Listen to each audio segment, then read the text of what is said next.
Good evening. Welcome to the October 20th Town Council meeting for the town of Los Gatos. We are going to start, as we always do, with our roll call. Thank you and good evening. Councilmember Mariko Sayak. Here. Councilmember Steve Leonardis. Here. Councilmember Rob Rennie. Here. Vice Mayor Barbara Spector. Here. Mayor and Chair Marcia Jensen. Here. Now it's time for our roll call. Pledge of Allegiance. We did a roll call. Pledge of Allegiance. And I would like to ask Vicki Torum to come up and join me. Come on up, Vicki.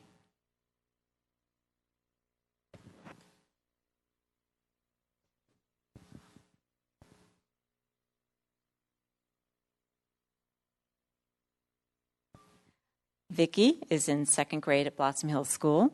She loves her teacher. He's a little bit hard, but not too hard. Doesn't have too much homework quite yet. She loves math and art. I asked her what she likes about math. She loves solving problems. And so that's pretty cool. And she knows her times tables, and she's practicing those. She is also an artist. She does piano and dance. Her application says ballet, but she's for 3 years, she's been dancing ballet, jazz, and hip-hop. So I want to see the hip-hop, but not right now. She loves art, and she loves drawing pictures of people. I asked her, what kind of people do you draw pictures of? Random people. That's what the second grader told me, random people. So I asked her, how do you draw pictures? Well, with dots. So you're not going to be able to see it. So she drew me a picture.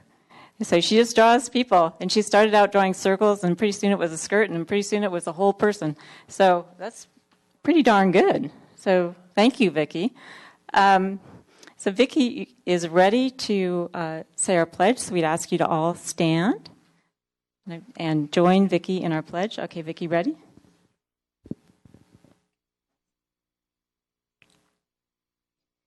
I pledge allegiance to the flag of the United States of America, to the republic for which it stands, one nation under God, indivisible, with liberty and justice for all. Thank you, Vicki. Fantastic job. Let's give her a hand.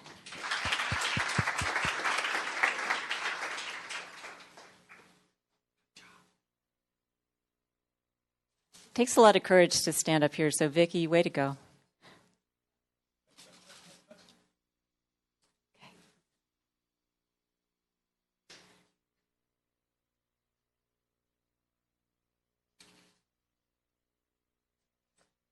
And now she's going to go join her mom and her brother Ricky, who's in kindergarten. Thank you for coming in. And again, thank you, Vicki. All right. We now are going to have a presentation, which we do occasionally at town council meetings, called Small Business Big Applause, where we have the privilege of honoring businesses who have served our community for many years and have become beloved by Los Gatons and well-known. And if you haven't noticed the couple sitting in front, I'm going to ask them to stand up here so we can see them. And then I'm going to ask you, come on up. What business do you think we are honoring tonight? Affordable Treasures, where you can find these fabulous outfits. And I just need to say to Katie, who's right here, just turn. She's got little gem blood drops on her neck, which is pretty darn cool. These are the kinds of things that you can get at Affordable Treasures, and many of you, of course, have shopped there, know it. It's a great place for party stuff. It's a great place for whatever it is that you might need, whether that be a Santa hat, an elf hat, a Halloween costume, a wig, a hat. What else have I gotten there? Any kinds of birthday presents, fabulous arts and crafts, anything you might need. We are privileged as a community to have had Affordable Treasures in town since 1986 when it opened at King's Court. And it was opened by Dan's parents, Merrill and Sherry Moline. And then in 2000, they sold it to Dan and his lovely wife, Katie, and his mom and dad still work there. And they are continuing the Los Gatos tradition. As many of you know, they contribute all kinds of things to the community and make their store goods available to us. And it's my privilege to give them a proclamation and recognize them as a small business. Big applause. So thank you, and let's have a hand for them.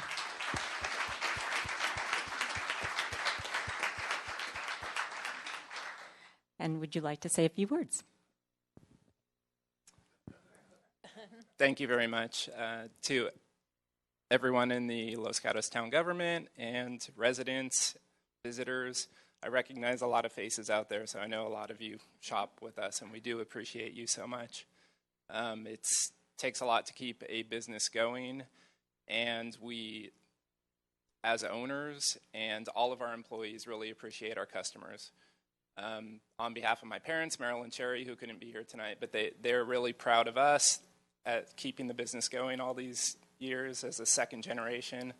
There's not going to be a third generation for us because we don't have kids, but we're going to be here a long time. So we look forward to seeing you all as you visit.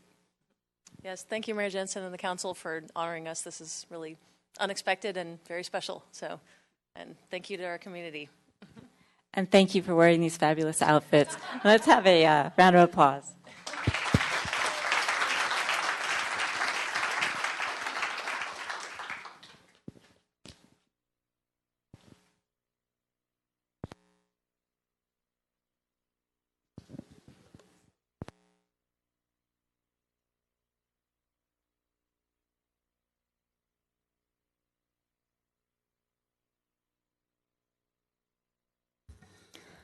Okay, now when we are going to get started with our business portion of our meeting, as I start out every meeting, please to ask you, because I was somewhere where they said it this way, switch off your mobile devices, or at least put them on mute, because it's distracting for people in the audience and for us up here if your phone does go off. So we'd appreciate it if you do put it on silent.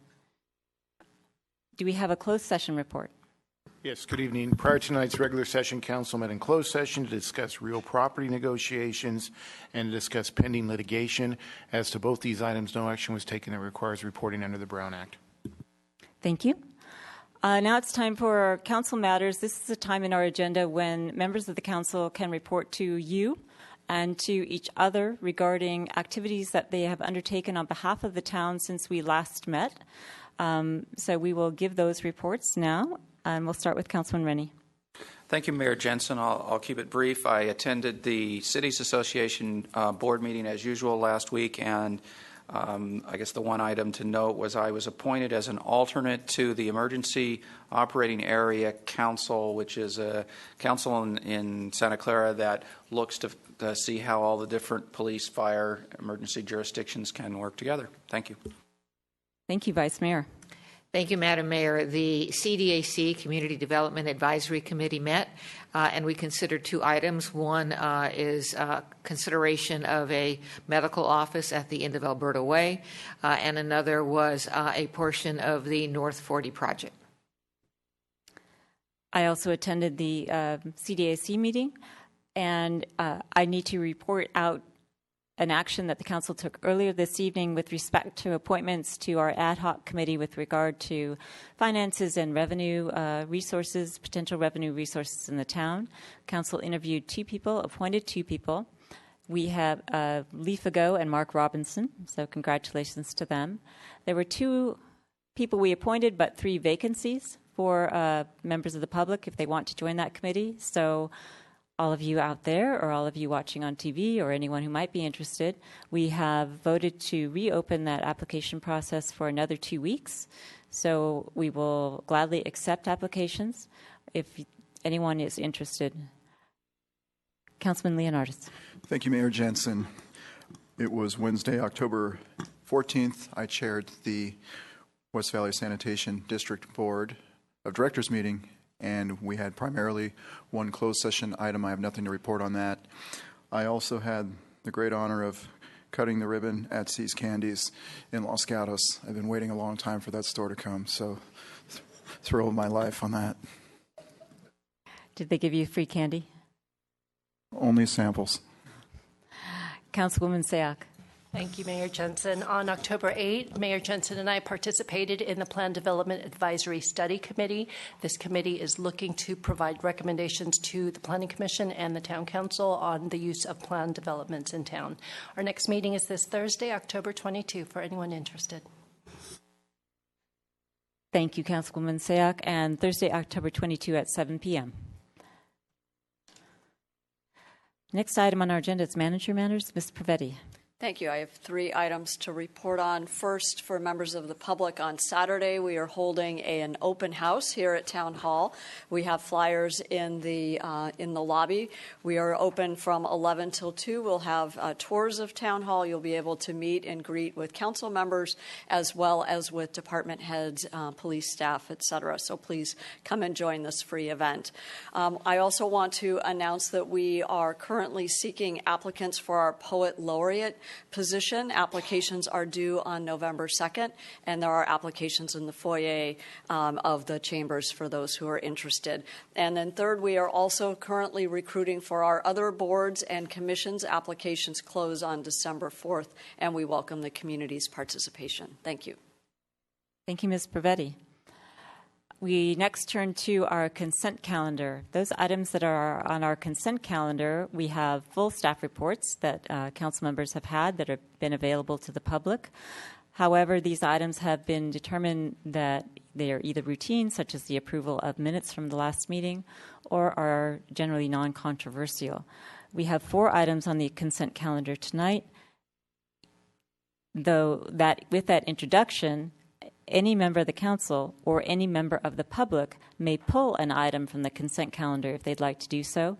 If you do pull a consent matter, then we will simply hear it in its normal order on our agenda. So with respect to the 4 items on our consent calendar, does anyone on the council wish to pull any item? Seeing no one, does anyone in the audience wish to pull any item from the consent calendar? Seeing no one, is there a motion? Councilman Leonardis. Move to approve the consent calendar. Is there a second? Seconded by Councilman Rennie. All in favor? Aye. Aye. Opposed? It passes unanimously. So we're going to move to verbal communications. Verbal communications is a time in our agenda when any member of the audience may address us for 3 minutes about an item or topic which is not on tonight's agenda. So some of the items on tonight's agenda encompass various things which aren't called out specifically but are contained within a particular item. But if you want to talk about something that we are not regularly considering tonight, now is the time to do that. And I will say right now that if you want to talk for verbal communications or on any other item in the agenda, you'll find these yellow cards on the backs of the benches. If you'd like to speak, fill out a card. That way I will know who you are and I can call your name and our meeting can run better. So with that said, I have a card for verbal communications from Wendy Baker.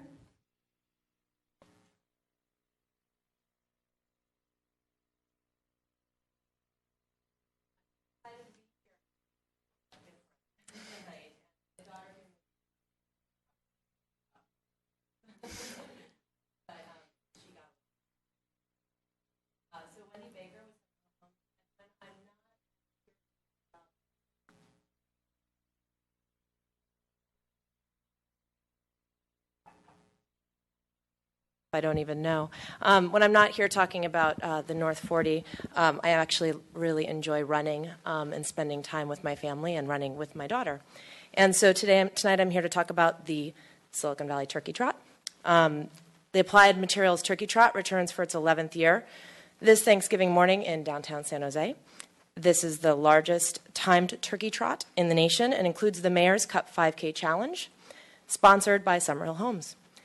Elected officials throughout the region will represent their cities by registering for the Turkey Trot, and cities with the most registrants in their respective size category will win the Mayor's Cup Trophy. I happen to live in the city of Saratoga, which won the Mayor's Cup Trophy, and I think Los Gatos can do it this year. Over 20,000 runners participated last year. We expect another large turnout, including myself and Vivian. As in previous years, the trot includes a 5K run, walk, 10K run, and a kids fun run for ages 2 to 7. And all profits from the Turkey Trot will go to our 5 benefiting nonprofits: Second Harvest Food Bank of Santa Clara and San Mateo counties, Food Bank of Santa Clara Cruz County, the Housing Trust of Silicon Valley, and the Health Trust, and finally the Healthier Kids Foundation. So I hope you will join us at the San Jose Turkey Trot. Thank you. And you've got a pamphlet. I see do. you also have a website. We do. Thank you for saying that. You can go to svturkeytrot.com to register. Okay. Thank you very much. Councilman Leonardis, sorry. Thank you, Mayor Jensen. Ms. Baker, you mentioned the Mayor's Cup, is that correct? And Thanksgiving is kind of a sacred holiday for me, but if we register and we don't show up, do we still get credit? Is that kind of how that works? Wow. The correct answer would be no. I don't think that's the answer, though. I actually don't know the answer to that, but you do have chips and you are timed, so I can find that out. If you want to be a participant, but a less active participant, I can pass along the information to you. Actually, for the Mayor's Cup, I do know the answer. It's registration is all that's required. Oh. Yeah. All right. Thank you. See, I knew you guys could take this away from Saratoga. All right. Anything else? Thank you, Ms. Baker. Thank you very much. John Shepardson.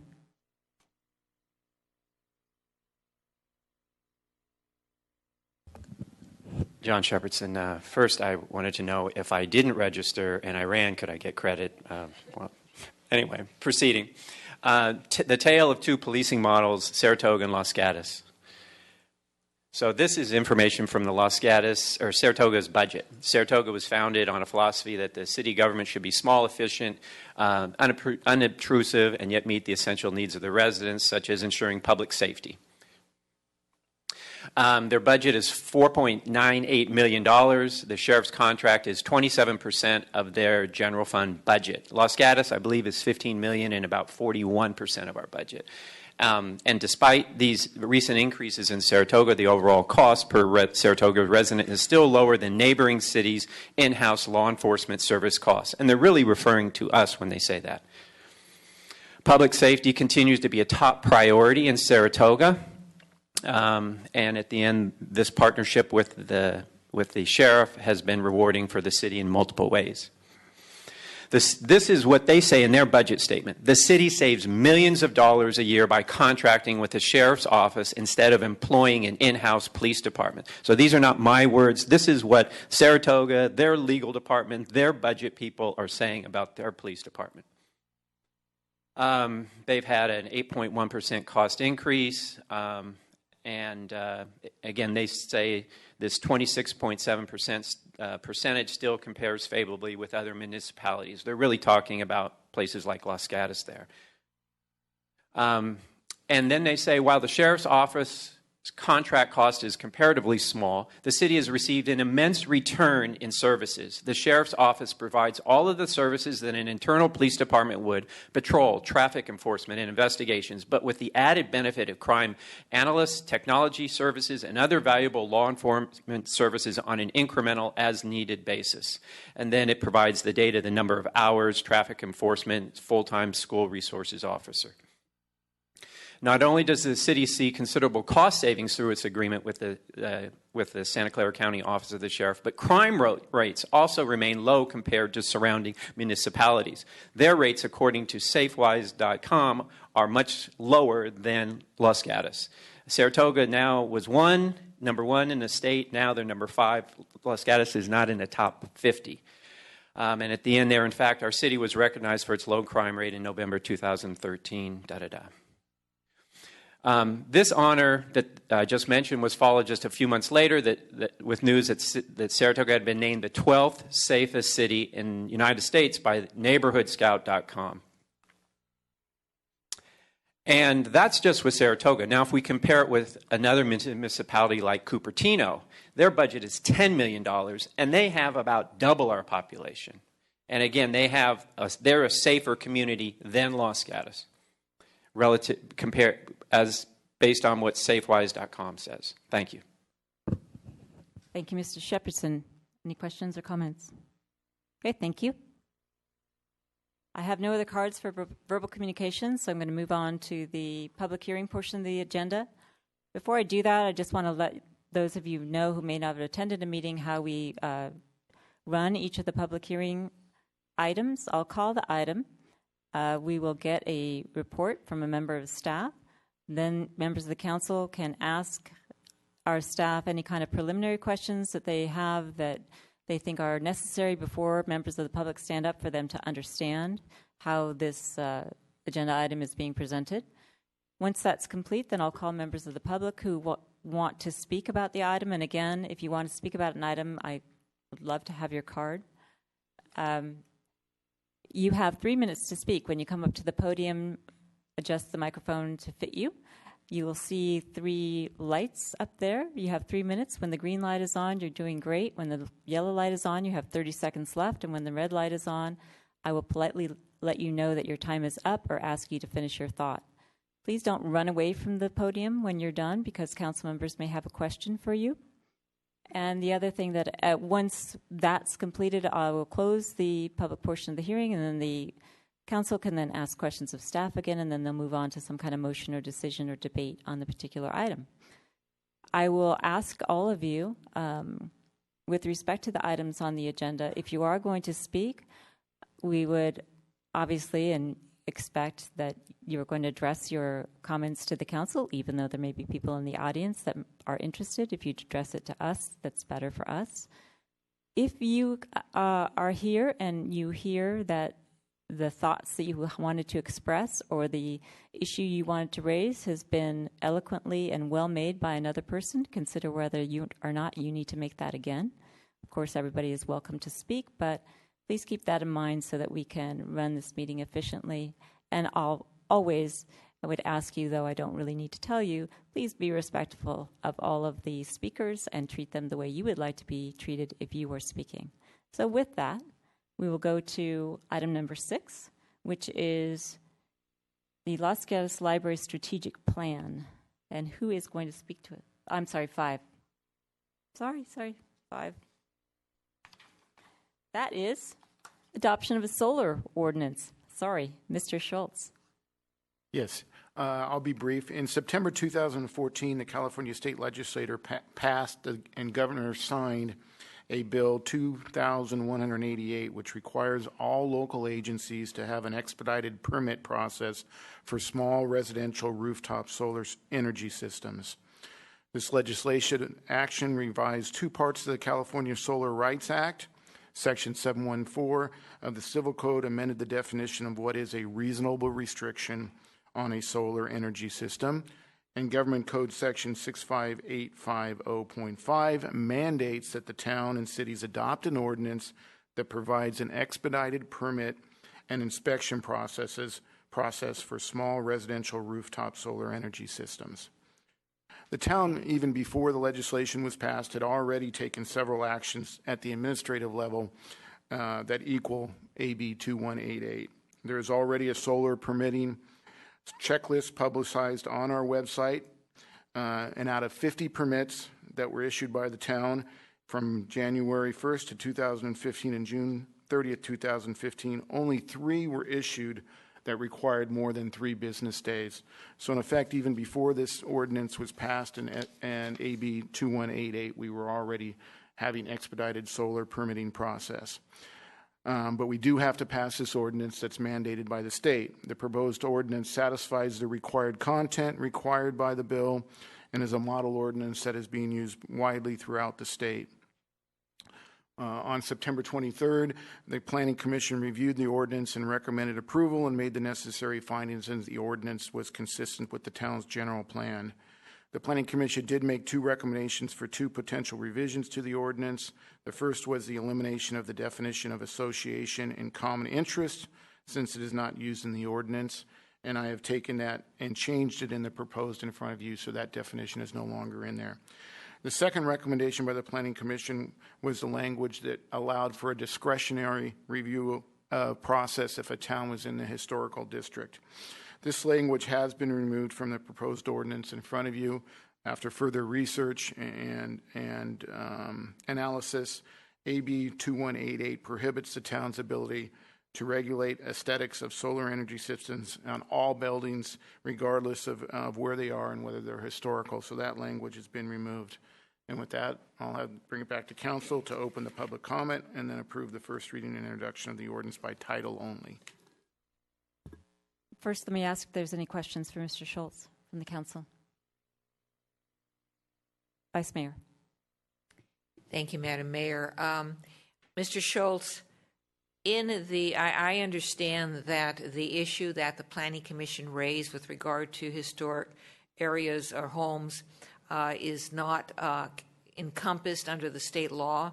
However, in the staff report, it states that the staff will focus on educating the applicants.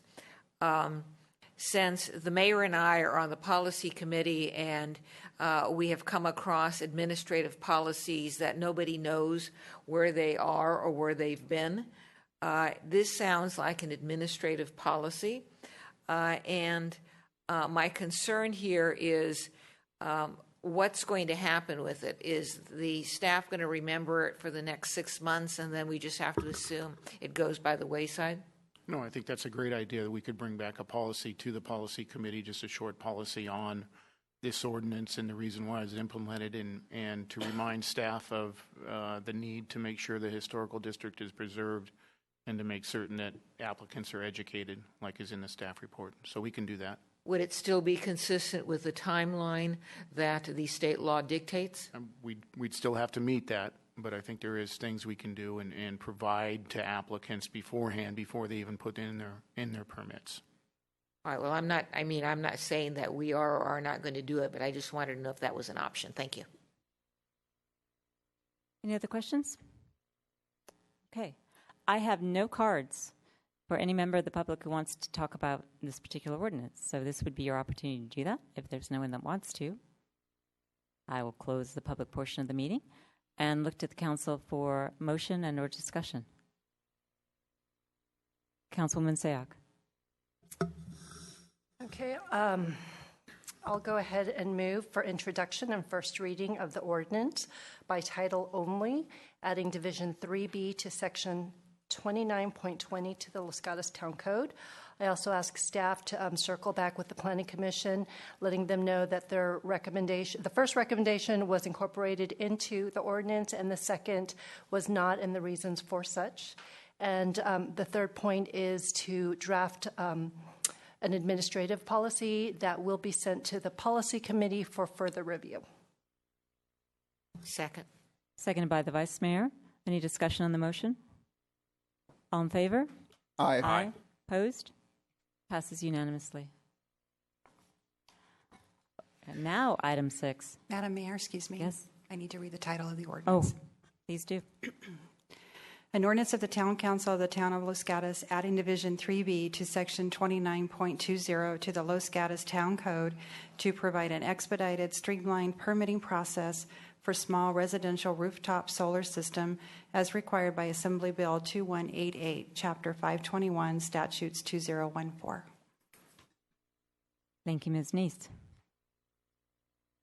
Now, item 6, which is accept the Los Gatos Library Strategic Plan for 2015 and 2020. And actually, before you start, Ms. Murphy, I have a question just procedurally about this item and the next item, which are titled accept. Does that mean endorse, or does that mean thank you very much for your report? Accept means that the council has accepted the proposal that's before you, and then staff would implement accordingly. If the council wishes to have a stronger statement of endorsement, you're welcome to do so. Okay, thank you. Ms. Murphy. Good evening, Mayor and Council. I'm Heidi Murphy, Library Director, and before you tonight is the Los Gatos Library Strategic Plan. Developing a strategic plan for the library was identified as a council strategic goal to create a thoughtful, community-reflective guide for library services over the next 5 years. As you can see in this time-lapse video on the screen, the library is busy, so this covers about 5 minutes from the time of about 2:05 to 2:10 on a typical after-school day. Our usage has increased about 85% since we moved into the new library in 2012. This increase is seen in our number of teens, our number of seniors, and the number of families using the library. Even as the library continues to move into the digital world of ebooks and online services, you can see the demand for the physical space and physical materials continues to increase. Statistically speaking, if we're looking at library use compared to a general population of 30,000, every resident comes to the library at least 10 times a year. Every resident checks out 20 items per year. Half of the residents attend a library program, and every resident has access to a computer or ask a librarian for help with a reference question. The strategic planning process took us approximately a year and a half. During this time, we completed community surveys, one-on-one interviews, and focus groups. These covered a broad range of socioeconomic and age groups, involved both library users and non-library users. We also went through nationwide library research studies, and then we put together staff work groups to look at what are the common themes and what are the practical applications of all of this information. The outcome of that is a clear and focused document that will help library staff create the best and most relevant library services for the community over the next 5 years. This document includes a purpose, a vision, values, and strategies. If the strategic plan is accepted, it will be used to inform every part of planning, programming, and service delivery in the library. Staff recommends that the Town Council accept the library strategic plan as written to help guide spending and decision-making through 2020. Staff will bring annual reports on the strategic plan to Council during the annual budget process. I'm available for any questions. Thank you, Ms. Murphy. Are there any questions? Okay, thank you very much. Welcome. Once again, I don't have any cards from members of the public who want to talk about this particular item. So seeing no one coming forward, I'm going to close the public portion of the meeting and look to Council for motion and or discussion or questions. Okay, I'll make a motion. I will move that the Council accept Los Gatos Library Strategic Plan for 2015 through 2020. Is there a second? Seconded by Councilwoman Sayoc. All in favor? Aye. Aye. Opposed? Passes unanimously. Okay, item number 7 is reports regarding Parks and Transportation, Parking and Bicycle and Pedestrian Advisory Committees. I think that we need to split this. Oh, Mr. Morley, are you going to do all of it, not the representatives of the committee? I was just going to kick it off and turn it over to them. We can go Okay. straight to them if you like. Thank you and good evening. Just as an introduction, we have 3 commissions here this evening that worked hard over the last year to establish their priorities. They're interested in feedback on the priorities, as is staff. As a reminder, last year, the Council provided greater latitude to the Transportation and Parking Commission to work on items in their work plan, and it'd be a good check-in for each commission to review their priorities with them. Tonight, we have a representative from each of the 3 commissions to do a presentation on what their commissions are doing.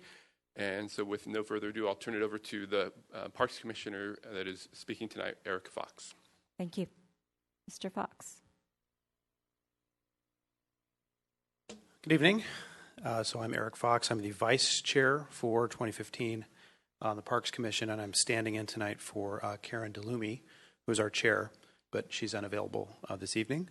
So I'm going to pass along the summary that Karen led the preparation of. This year, the Parks Commission transitioned from an ad hoc discussion model with a goals committee to a goal-oriented actionable model, which all commissioners have been involved in defining. It has taken significant effort and cooperation from all of our commissioners, along with assistance from town staff, to make this transition, which we completed earlier this year. The new model, we believe, better meshes with models that work well for other town commissions. Our top goals and priorities are 1, gathering public opinion and feedback on the parks, 2, providing information on the parks to the community, and 3, reviewing park infrastructure and making recommendations as needed. Gathering public opinion and feedback has been achieved in part via increased outreach through in-park presence and other interactions with the public by commissioners. As part of providing information to the community, the Commission has developed a plan to have each commissioner produce written articles or other media for publication regarding the town's parks. The Commission intends to coordinate this effort with the town's processes for using social media and electronic means to reach out to the public. And reviewing park infrastructure involves first-person visits to the parks by commissioners. It also involves related activities, such as the receipt of input from town staff regarding capital projects, general needs, as well as volunteer opportunities. And all of these efforts we expect to continue. So for each of our goals, we intend for a feedback system within the commission to provide or to keep the town and the commission and all interested parties readily informed as we proceed. And as we look to 2016, the Parks Commission anticipates that we will provide input to and feedback from the public, town staff, and town council requests, continue active outreach via park visits, articles and surveys, publication of articles, outreach opportunities during popular park months and events, use of social media once that town plan is available, and to monitor and adjust our goals as needed. The Commission looks forward to 2016, working to achieve the goals set via our new structure and adjusting it to meet the needs of the town. That's all that we have. Thank you very much, Mr. Fox. Let's see if there's any comments or questions for you. Councilwoman Sayoc. Thank you, Mr. Fox. I know you guys have been active in helping us with the drought outreach, so I appreciate those efforts. I'm going to ask this of you as well as the other commissioners. In your discussions amongst yourselves, is there something that you need from the council to further your efforts next year as you go through your work plan? I'm not sure if it's something that we need per se from the council. I think one of the key things that we see in our ability to communicate in both directions, receive input and to put information out, is the use of social media. And so as that process gets more defined, I think that's one thing that we think is going to really help us. Thank you. Sure. Thank you. Any other comments or questions? Thank you very much.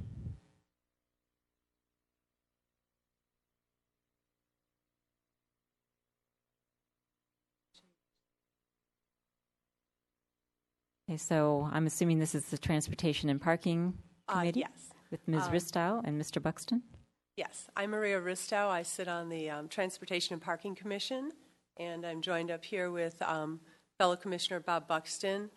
Mike Calise, our able and decisive chair, is out of the country, and he sends his regards and his regrets that he couldn't present these priorities. I'm also supported on the commission by Vice Chair Ed Stahl, who couldn't make it tonight, Natalie Ladd, Morgan Slane, and Chris Tanimoto. Our commission is well supported on Parks and Public Works by Matt Morley, Lisa Peterson, and Natalie Hawkins. And we have fantastic input and support from the police department through J.R. Langer and Calipo, who give us reports and support our goals. You've already received the extended priorities from our commission, so I'll just go over the main 7 priorities with our top action items. Number 1 is safety. And under safety, we've got a variety of actions, but our first and top priority, which is shared by the Bike and Pedestrian Advisory Commission, is to encourage the Town Council to embrace and adopt Vision Zero. We're not asking you to adopt it tonight. We're letting you know that that's a priority, and we'll be working on it in the future. If you haven't heard of Vision Zero, you will, but I'd like you to just think about envisioning zero fatalities on the roadways. This is an initiative that was started in Sweden in 1997, and it rejects the notion that fatalities and serious life-threatening injuries are inevitable or unavoidable. They are. And we'd like to have a goal that at some point in the future we can eliminate or minimize them. Our second priority is traffic. Our main item that kept us busy this summer was dealing with the beach cut-through traffic from the highways. We've got a variety of other issues around traffic, but for the summer we received input from residents. We read all the postings on the social media. We review reports by the staff who are working with Caltrans and Google and Waze, meeting with them. And we listen to all of this input and give advice and kind of review all of it and see how that fits in with the other traffic issues going on in town. We also listen to the business owners who sometimes have a different view than the residents. Number 3 is parking. coordinating with the Town Council ad hoc on downtown parking structure plans and options. We hope to get involved in that. We've had members attending those meetings. We have members sitting on Safe Routes to School. We've been meeting with Los Gatos High School to look at how we can assist the high school in permitting students who'd like to bike and walk have better access through Safe Routes to School, through changes that the town can assist with. Number 5, electric vehicles. We're looking to expand the charging stations and the access for electric vehicles. That's been very successful. Sometimes bringing people to town to shop, knowing that they have a place where they can charge their vehicle, and using grants to get those in place. Number 6 is technology, investigating new technology for parking efficiencies. We've got a pilot program right now with a company called Vimac, and I'm sure you're familiar with it, but we've got the little pucks in place on Montebello Way and I think the lot south of there. At this point, we're getting data on where people are parking, how many spaces are available, how often spaces are available. The ultimate goal would be to be able to feed back to people looking for parking spaces where those empty spaces are. Not only would that reduce the frustration of people trying to park, it reduces traffic. Because as you have people circling around trying to find parking, that creates more traffic. So if we could just get people to the right parts of where the parking lots are, we can reduce traffic right there. And finally, number 7 is efficiency. Our goal is to try to meet our priorities with the most efficient way, looking at grants, looking at the best actions that make sense, minimizing the expenditure of town resources through staff time and money. So those are our main goals. I can answer any questions or expand if you wish. Thank you, Ms. Bristow. Are there any questions or comments? Councilman Leonardis and then Councilwoman Sayoc. Thank you, Mayor Jensen. Let's see, bullet number 4, the busing program grant. Oh, yes. Can you elaborate on that? Recently, Council, I think, supported a document to... Oh, yes, I'm sorry. Yeah, that is, in fact, our top priority under that. And so we would be supporting the proposal to VTA, assuming they adopt, the Council sent that to VTA for inclusion on their list for Envision 2016. And we would be supporting getting that proposal through so that we could have, hopefully, inclusion on the ballot. And if that went through, we'd have sales tax money that would pay for a public-private partnership on school busing, where the routes would be catered toward the families that paid into it. Thank you. Councilwoman Sayoc. Thank you. 2 questions. With regard to the Safe Routes to School, have there been discussion about including or asking other schools to participate? I know, for example, Alta Vista isn't necessarily within the town jurisdiction, but several of our residents do live in Los Gatos, go to Alta Vista. Have there been any discussion about asking some of those schools to participate? That's a great question. There has. Safe Routes to School actually stems out of Los Gatos Union School District, and so it is kind of an entity under there. And the education programs, we're trying to coordinate all the schools receiving the same information and having the timing on the walk and roll. Alta Vista, we get information from them, and the police department tries to deal with the crosswalks and reaching out. The problem is with them being in a different school district, if their group is doing something else or if they're not participating financially and showing up to the meetings, it's difficult to coordinate those things. Hillbrook is very active in it financially, and they've purchased the items for the bike rodeos. They're contributing to the town school traffic study. We are trying to I'm now speaking for Safe Routes to School, trying to wrap our arms around what can be done, how can we get the education, how can we get more kids biking, and then who else wants to participate and how does that work. But Diana Abadi is taking a very large leadership role in the Safe Routes to School, and so pulling in other schools can occur, but right now we're just trying to get traction with what we've got with the 5 elementaries. Sure, thank you. And the second question, same question that I had asked Commissioner Fox. You mentioned Vision Zero is something that we should anticipate. Is there anything else that we can do to help enhance your work next year? Speaking personally, I think we're incredibly well supported by the town. We've got great staff members. The police department provides us with the information we need. Last year, when the commission wanted to go from meeting once every 2 months to once a month, we were granted that opportunity. So I think similar to parks, our biggest next step will be how to use social media and how to coordinate with the town on that. But correct me if I'm wrong, I don't feel like we're lacking what we need right now. Thank you. Other questions or comments? I have a question. Yeah. Regarding the busing, you were focusing on the traffics model.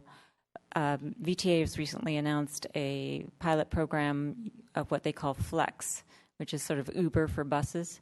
And I'm wondering if the Transportation and Parking Commission has done anything to pursue that, or will be advocating that as the year goes forward. Yes, I'll defer to Bob Buxton. I know that Ms. Pravetti actually sent me PowerPoint information on it, and we're waiting for further information from VTA to see where that's going. But have you been working on the Flex program? I just recently got involved and had a good conversation with John Risto, who's heading that pilot program that's due to start, no relation. It's due to start the first of the year. So, and you know, all of us that are involved and know about the program have reached out and given VTA our sincere interest in having that program looked at seriously by our town. Thank you. Other questions or comments for Transportation and Parking? Thank you very much. Okay, Bicycle and Pedestrian Commission.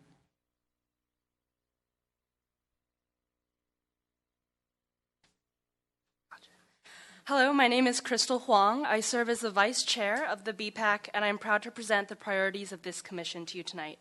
First, I'd like to thank my fellow commissioners for all the hard work that they've done to make this presentation possible. John Adland, Jeff Lockridge, Peter Hertan, Ed Scott, Thomas Cook, and Chair Maria Risto. In addition, Matt Morley, Dory Romero, and the LGPD, especially Kalipo and Jerry Langer, have provided incredible support. The BPAC was formed in June of this year, and we've met as a body 3 times. With the formation of ad hoc committees, we've been able to accelerate our progress in the past 5 months. Here's our list of priorities we've created. Your review and feedback is highly valued as we work to make Los Gatos an even safer and more enjoyable place for bikers and pedestrians. Number 1 is a bicycle and pedestrian master plan.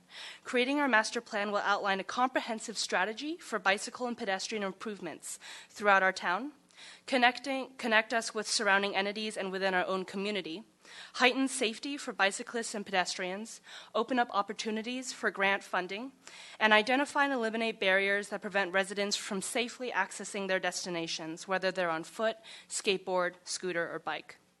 Number 2, Google recently established a $5 million fund for grants that local governments in the Santa Clara County can apply for to improve bike commuting, and we plan to apply for it.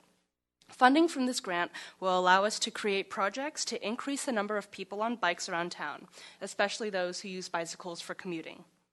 Number 3, we want to improve our infrastructure for biking and walking.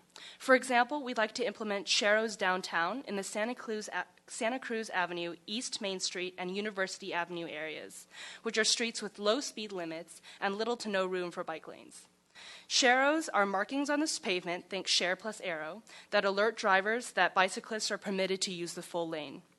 We are also proposing the construction of buffered bike lanes on Los Gatos Boulevard and Winchester Boulevard. Buffered bike lanes are essentially like sidewalks for bicycles in the sense that they use paint, planters, curbs, or parked cars or posts to separate bicycle and auto traffic on busy streets. They're essential to creating a full and consistent network of bicycle-friendly routes, and they make riding your bike safer and more enjoyable. Next, we suggest extending red curbs around the crosswalks on Main Street for higher visibility of pedestrians to drivers, and to convert these spaces into bicycle parking areas. Drivers currently can barely see pedestrians until they're a quarter of the way onto the road, past the parked cars that block the driver's view. If we were to expand the red curb, then use that area for a bicycle rack, which pedestrians can be easily spotted in, we can provide pedestrians with a safer traveling experience, help ease driver stress, and add needed bike parking. One more suggested infrastructure project is developing high visibility crosswalks on present pedestrian crossing paths where pedestrians feel unseen. Visibility can be enhanced with signs, signals, stripes, or other technologies like flashing beacons, special paving materials, or raised crossings. Number 4 on the priority list is the Los Gatos BPAC website. We'd like to continue to work with staff support under the new town social media policy to centralize all of our efforts and provide the public with resources for education, safety, and tips for bicyclists and pedestrians. Lastly, with our 5th priority, we'd like to join with the Transportation and Parking Commission and encourage Town Council adoption of Vision Zero. Thank you for your time and support. My fellow commissioners and I are here to answer any questions. Ms. Huang, thank you very much. Councilman Rennie. Thank you, Mayor Gensler. I have, I guess, 2 points. Maybe they're sort of questions. First is, I would encourage you to look for creative solutions to get bikers in and out of the downtown area safely. I myself have been hit by a car at Santa Cruz in Maine when it turned left in front of me. Within the last 2 weeks, a friend of mine car turned right into the street over here on the way to the library. While she was next to it, she hit the curb and fractured, her wrist and is in a cast for 6 weeks. Within the last month, I walked by right after a biker a car had turned left. They were on 9 coming down. A car had turned left onto Masal in front of them, and they went over the hood. So my point is, the downtown is a difficult area to get people in and out of safely, and after reading your report, I started thinking a little bit. I said, is there some creative way that we can get people, let's say to the roasting company or to the farmer's market or someplace like that? And if you start thinking about, well, what about the Los Gatos Creek Trail? The last part of the trail is dirt. That discourages a lot of people from using it. There's a very steep ramp, although I'll ride my bike up right at Maine there to get on the trail. That discourages bikers from using that. You could, maybe another idea is put a bike path and markings to get them to go behind St. Luke's and enter the trail right at the Forbes Mill Bridge, for example. So that's my first suggestion, is to think more creatively. How do we get people into the downtown area without just sharrows on the street are not my highest opinion of a safe way to do it. So that's point number 1. And then point number 2 is more of a wish list. I take a lot of bike rides that start like at the Lexington School, Lexington Dam, start off of Alma Bridge Road exit. The only way to get there is either drive, which I hate doing since I live in Los Gatos, so I will ride my bike down the dirt Los Gatos Creek Trail, which again is most people don't want to do. So if you could come up with a way to get a paved path to get people out of Los Gatos so you can access Old Santa Cruz Road, Bear Creek, Black Road, just, creative ideas, for you to think about. Thanks. Thanks. Any other comments or questions? Councilwoman Sayoc. Thank you. First, I have to say, thank you for taking a leadership role. It's so cool to see you speaking on behalf of the BPAC, so thank you for taking that leadership role. Second, same question I've asked all the other commissions. You guys have a lot on your plate for next year. It's very ambitious. I'm highly supportive, but is there anything that you feel you need from the council as well as the rest of the staff and to help you fulfill these great priorities? Right. As I've highlighted, we've received tremendous, phenomenal support from staff already. I think what I mentioned with the social media, we'd like to expand our website and then continue to work with staff on that. So just staff support on that. And then I'd encourage adoption of Vision Zero as well. So I'd like to thank you for the incredible support that you've provided us and just ask for that, support to keep coming. Okay, any other questions or comments? Ms. Ristow. One comment in terms of asking for things, as long as I have the microphone and a captive audience. To your point, Commissioner Rennie, when you talked about accidents, we receive on Transportation and Parking and the BPAC monthly accident reports from the police department, and similarly at Safe Routes to School. If people do not report their accidents, we don't know about them. So it's very difficult to know the scale of what's occurring on the streets if somebody gets flipped over the hood of a car or gets hit and doesn't report it. Because we'll hear about it at Safe Routes to School. There were 3 accidents. Well, the police department only knew about 1. We can't start to work on hotspots or areas where there's problems if we don't know about them. And we can't start working on our master plan and figuring out how to decrease accidents if we don't know where we're starting. And we'll have ways to have to start reaching out, but I'd encourage anyone who's ever in an accident, even if you're not injured, if you're hit by a car or, knocked into a curb and flipped over, please report it. We need that information, and we want to make everyone safer. Okay. Thank you very much. Well, I think we're done. Thank you. We appreciate your report. Mr. Morley, were you going to wrap up? They did such a great job, but just to wrap up, I'm lucky to be able to work with such a dedicated and energetic set of commissions. As you can see by the screen, we're looking for feedback, and we appreciate the questions today. Thank you. Thank you, Mr. Morley.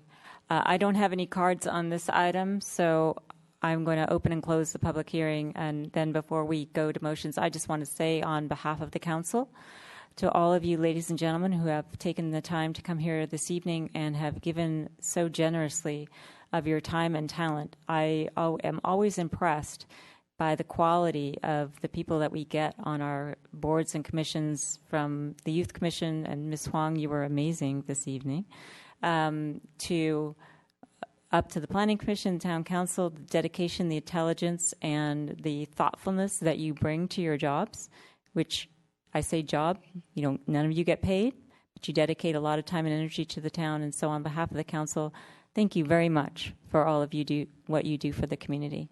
So Vice Mayor Spector. Thank you, Madam Mayor. To the 3 commissions, the committees that I've just presented, I want to extend my commendation. All of the years that I've been on the council, one of the things that has been important to me is that the commissions, the committees, establish definable goals that can be accomplished, as opposed to just, generalities. And what the 3 groups have done is that they have established those goals, doable goals. You've defined them, you've presented them to us. 2 suggestions I would make is that you now work amongst yourself and with staff to determine how you will now bring those back to the council, to the extent that council needs to act on them, to enact them, determine how you want to get those back to us. So that would be one thing. The other thing would be on Vision Zero. I know a number of you mentioned that.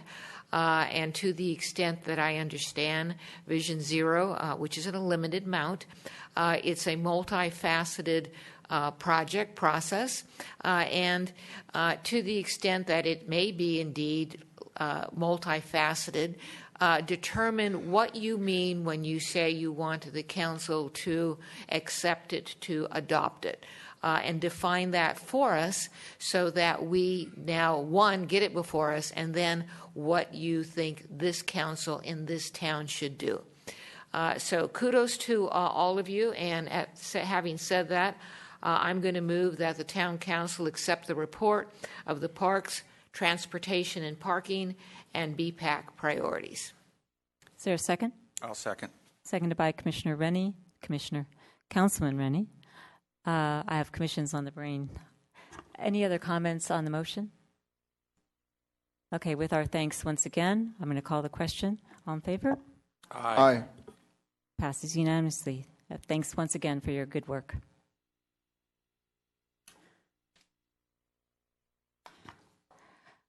Which brings us to item number 8, which is a request from the Arts Commission to reallocate funds previously budgeted by the Town Council for specific use to a different use. Ms. Gilmore. Good evening, Mayor and Council. Christina Gilmore, Assistant to the Town Manager. There is no presentation on this item. However, staff is available to answer any questions. Does anyone have any questions for Ms. Gilmore? Councilman Leonardis. Thank you, Mayor Jensen. Ms. Gilmore, currently how many cats do we have installed in trees? There are 10. There are 10. And for the public at home, how many more would we like to install?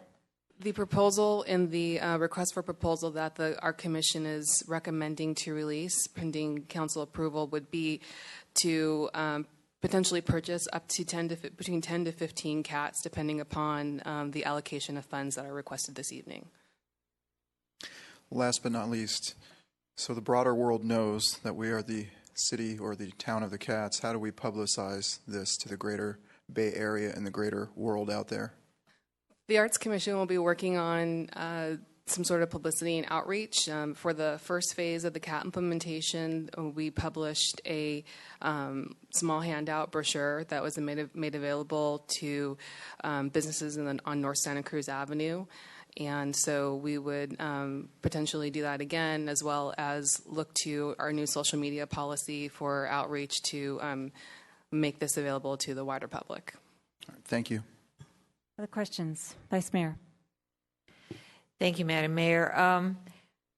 The Arts Commission is requesting funding for these Main Street cats, and part of those funds come from the Forbes Mill footbridge, correct? That's correct. And right now, how much have we budgeted for this year, for 15-16, for the footbridge? I believe the footbridge allocation was, hold on, let me pull up the page. Is it 3,000? Yeah, 3,000. We had $9,400 total, and 3,000 of that was budgeted to the Forbes Mill footbridge. And how much of and are you asking for the entire 3,000 or part of that? A portion of it. So $1,400 would remain for the Forbes Mill footbridge project after this allocation, if it was approved. What do you anticipate that you would be able to do with that $1,400 on the Forbes Mill footbridge, as opposed to what you would have done with the 3,000? Sure. So the Forbes Mill Footbridge project is an ongoing community arts project. Every year, the Los Gatos Saratoga Recreation Department sponsors a week-long summer camp. Children develop artwork that is photographed and then transferred to vinyl transfers and installed on the Forbes Mill footbridge. So this past summer, we had 10 participants who participated in that program. We have their artwork. We are in the process of requesting quotes from vendors to transfer that artwork and install it on the bridge. So the allocation for the Forbes Mill footbridge would go towards the installation, the reproduction and the installation of the panels for the art project. Let me preface this by saying I think the Forbes Mill footbridge is a really nice project. If we transfer the monies to the I'm going to call it the Main Street Cats, will we have enough money to do the 10 pieces on the footbridge? That currently remains to be seen. I'm in the process of soliciting quotes. Per our purchasing policy, we're required to receive 3 quotes, so I have some requests out for information, and hopefully within the next week or so I'll have some additional quotes and to be able to assess how much it would cost to actually do the installation of those 10 pieces of art. Thank you. Other questions? I have questions for you. From page, some of them are similar to the Vice Mayor's, some are not. Looking at page 2 of the staff report, you are reporting to us on a survey that was conducted of businesses downtown, and you report in the first paragraph that 35% of those business owners surveyed thought the Catwalk public art installation has enhanced shopping. Does that mean 65% thought it didn't? I guess you could interpret it that way, yes, if you chose to. And 23% reported that customer feedback was good, was positive. So does that mean 77% said it was negative? You can interpret it that way as well, okay. Yes. I'm just curious because that's what's there. All right. So the council allocated $3,000 for the Forbes Mill footbridge, as the Vice Mayor has indicated. And if the council does not take the Arts Commission recommendation tonight, that $3,000 is still available for the Forbes Mill. That would be correct. Okay. But we don't know how much money we need to put on all the panels that you talked about. That's correct. The $2,000 for, quote, Arts Commission project, unquote, what's an Arts Commission project, and if it isn't it whatever they decide? So it's cats. That's correct. Or- So the Art Commission is currently in the process of conducting a strategic planning project. So to understand what projects the Art Commission would like to bring forward to Council for the consideration for the next 3 to 5 years. And so the Commission had anticipated during the budget process that a portion of those funds might go towards hiring an arts expert to assist them in creating a strategic plan. However, because the Arts Commission has identified the Forbes Mill Project and the CATS project as their 2 priorities for art installations for the current fiscal year, they have requested reallocation of that $2,000 to the CAT project so that they would be able to complete the CAT project in the way that they envision. Okay, thank you. Other questions? Councilman Rennie. Thank you, Mayor Jensen. I just want to maybe follow up on your comments. If you look on page 4, there's actually the voting counts there. So you talked in terms of some percentage, which was the 17 yeses in terms of whether the installation enhanced. And you'll see there's only 9 that said no compared to 17 yeses, and there's a lot of not sures. The same thing for you mentioned the 23%. That was 11 that said they loved it, but there were none that said they hated it. There was 6 neutrals and just 31 that didn't respond at all. Just give a little more detail on that. Vice Mayor Spector. Thank you, Madam Mayor. I'm going to follow up on what the mayor was talking about, or maybe what the speaker was. The Arts Commission, is the Arts Commission currently reevaluating itself? That is correct. All right, and when is that reevaluation anticipated to occur, to be completed? As of now, they're anticipating to complete the process by December. They're currently meeting twice a month, or they have been meeting twice a month since August. So they anticipate completing their evaluation in December with the hope to bring this forward to the council in the new year. Follow up, if I might? Sure.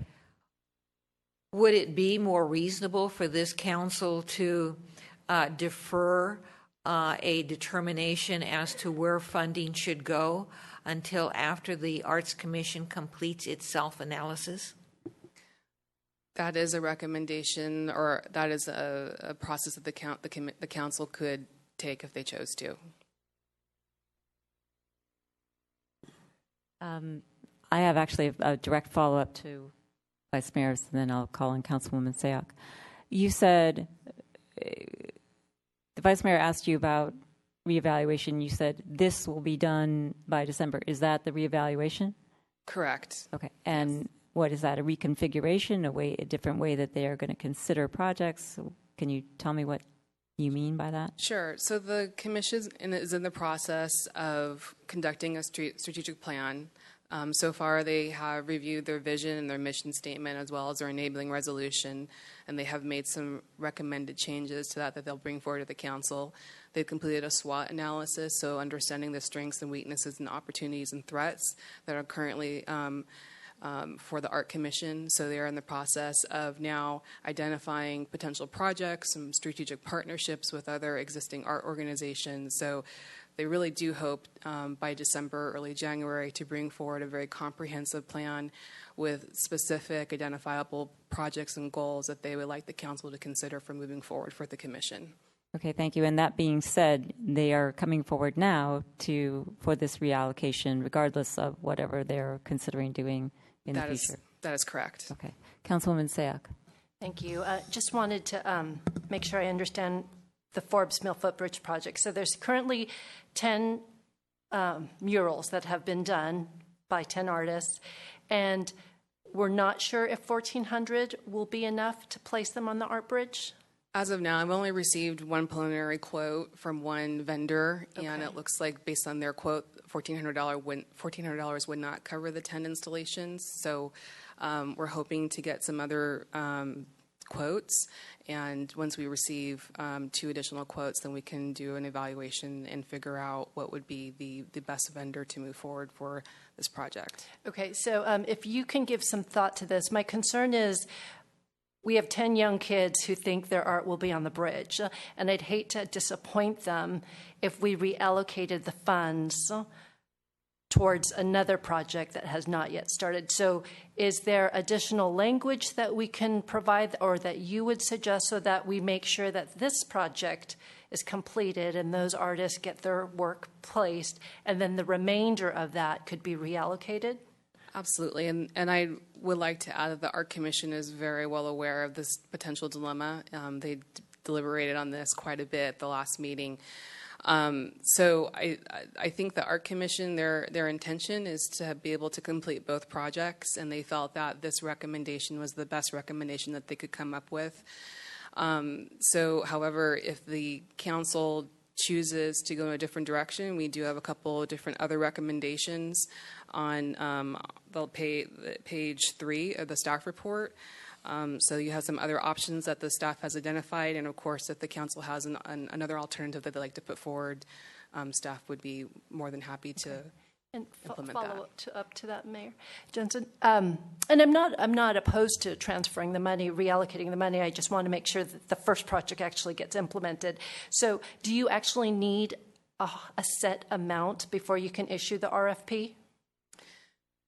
The Commission feels very strongly that setting the RFP amount for the catwalk project at a minimum of $8,000 really will enhance the responses to the proposal. For the first catwalk Phase 2 project, the first RFP that they went out was less than $8,000, and even though they got quite a bit of interest, the caliber of the proposals and the artists weren't really up to what the Commission felt was needed. So once they raised the RFP to $8,000, the types of proposals and the caliber of artists changed dramatically.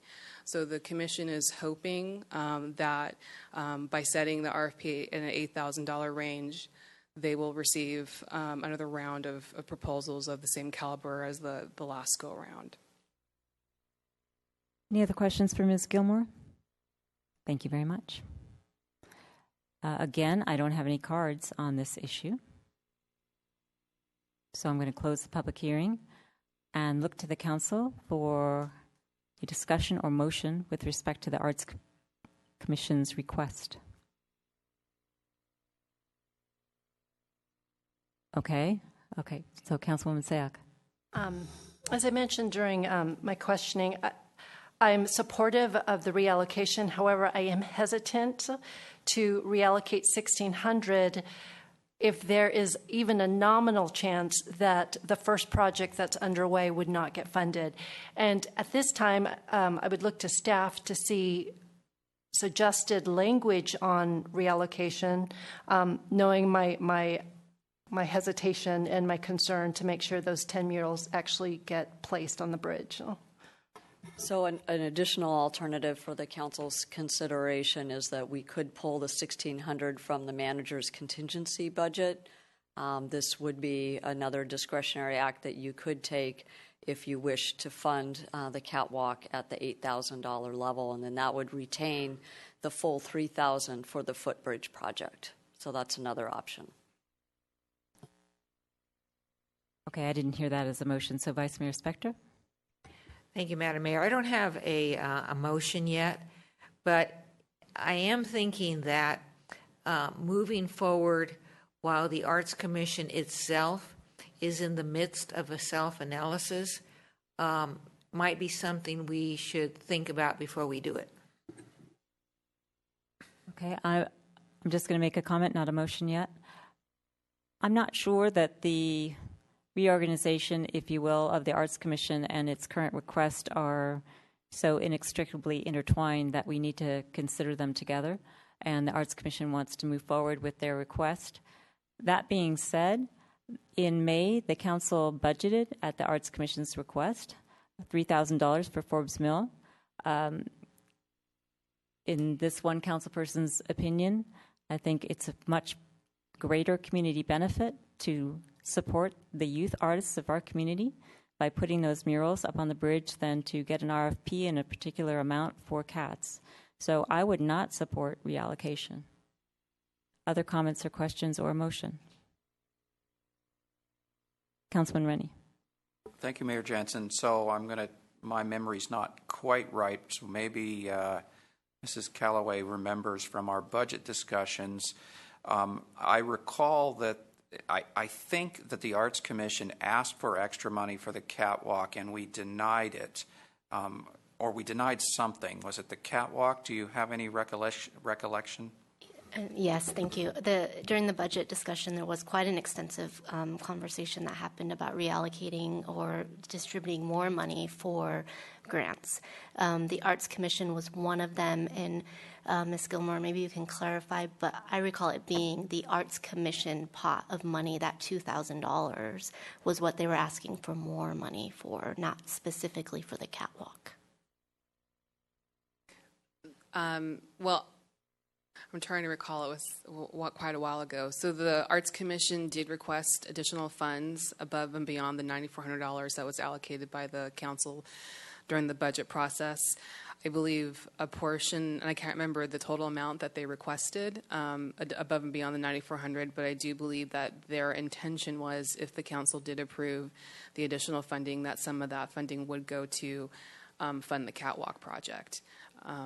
But you are correct in your recollection that they did ask for additional funds, and that was not approved by the council at that time. So maybe just to follow on, and tell me if I'm right or wrong, I'm assuming what they've really done here is, okay, they didn't get the money, but they're trying to find a way to do the catwalk project, which they really want to do, and that's why they've pulled from the Forbes Mill Bridge project. That's correct. Okay, thanks. Other comments or questions or a motion? Councilman Leonardis. Thank you, Mayor Jensen. Maybe this is off the beaten path a little bit, but maybe it relates to the $2,000. There was discussion of utility boxes being painted or covered by artists. Is any funding being reallocated from that project to the catwalk project? No. So the utility art box project is a project that our Parks and Public Works Department is currently administering, and they have funds out of their line item budget to fund that project. Thank you. Okay. Other comments, questions, or a motion? Councilman Rennie. One more question. The town manager mentioned the manager's discretion fund. We could take the $1,600 from that. How large is the manager's discretion fund? Is this most of it? Is this a small little piece? No, each year the manager has a $100,000 contingency fund, so $1,600 is very small. Okay. Other comments, questions, or motion? Councilwoman Sayoc. Quick question for staff. When do you anticipate receiving all the RFPs for the 10 murals? To have them actually placed on the bridge. So we didn't, they're not RFPs, they're quotes. Emails were sent out last week. I received one quote last Friday, and I'm following up with at least 2 other vendors. So hopefully by the end of this week, I'll have some definitive information for the mural project. Okay. You know, I'm going to go ahead and try a motion if that's okay. As I stated, my biggest concern is I'd like to actually finish a project before we begin a new one, and I'd hate to disappoint 10 young artists who think that the effort they put into this summer would not be placed onto the bridge. So I'd actually move to continue this item until we receive all the quotes. We can then figure out how much remains of the Forbes Mill Footbridge project and see if that should be sufficient funds to help fund the RFP for the CAT project. Is there a second? Vice Mayor Spector. Thank you, Madam Mayor. Yes, I'm going to second. I agree with that.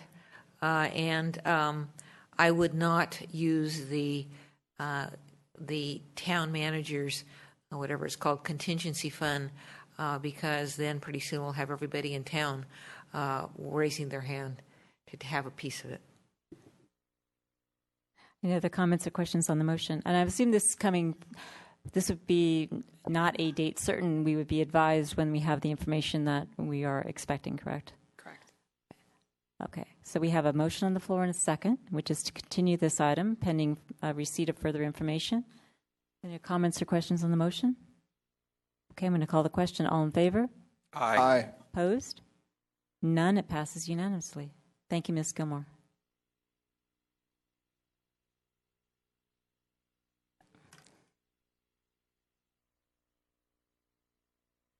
which brings us to item 9. And Ms. Peterson, I see you coming to the podium. However, for members of the council and for members of the audience, because I realize that there are people that want to talk about paving on item 9, and there are people that want to talk about a backstop for the Blossom Hill Little League field. And I want to try to separate those out because as part of our report on item 9, which is Almond Grove paving project, staff gave us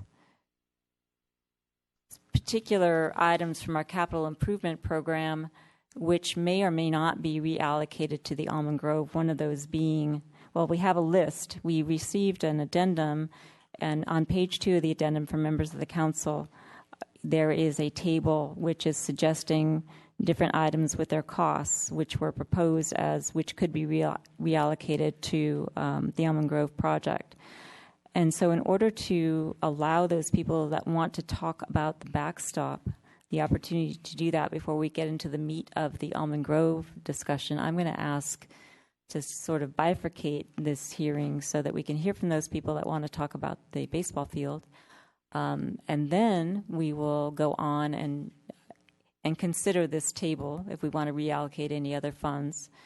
And then we'll go on and talk about the generalized Almond Grove project is going to be my proposal. So I'm sure that didn't make a whole heck of a lot of sense to most of you, but many of you are here to talk about how Almond Grove should be treated, what the bidding process is going to be, what the design process is going to be. We have a staff report. However, as part of that staff report, we also received information from the staff about particular projects in our capital improvement fund, which could be reallocated for that funding for use for the Almond Grove, one of those being the backstop for the baseball field.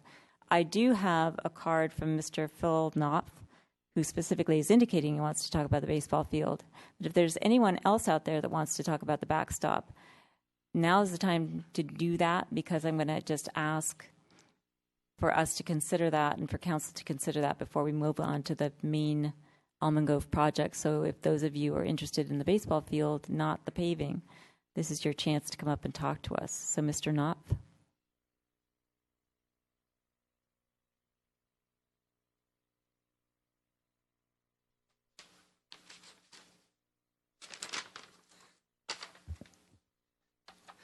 Good evening. I imagine you all have the letters from the community that were, so there's no need to go into a lot of background and everything going on. So I would just like to, thank the Parks, Los Gatos Parks Commission and the members of it for their effort. The Parks and Public Works Director, Mac Morley, Parks and Public Works Superintendent Steve Regan for helping with this backstop and moving it forward. I would also like to thank the many members of the community that have written letters of support to have the funding for this backstop approved tonight. Thank you. Are there any questions? Thank you. Let's see if there's questions for you. Yes, Councilman Leonardis. Thank you, Mayor Jensen. Mr. Knopf,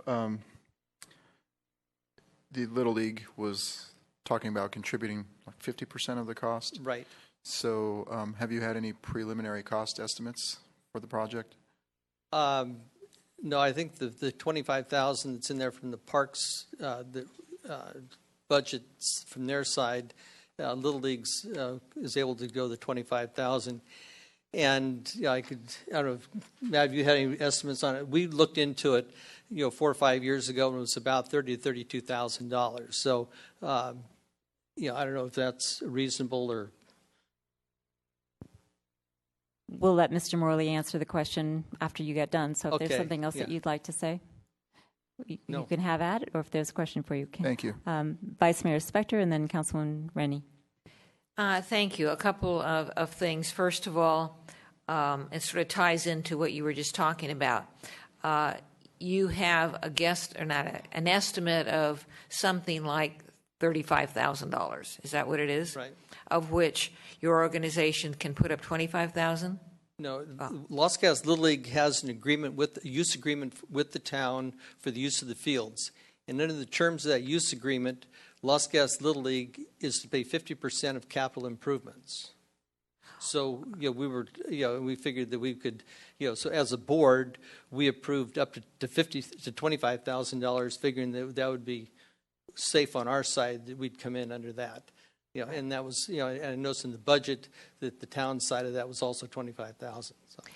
Were you able to take a look at the list, which I'm holding it, and it's called Attachment 7, but on my iPad it's called Addendum B, which has a list of those things that we do plan to move forward with and projects on hold, to determine if there are some projects with which we're moving forward that you think the backstop would be more important than?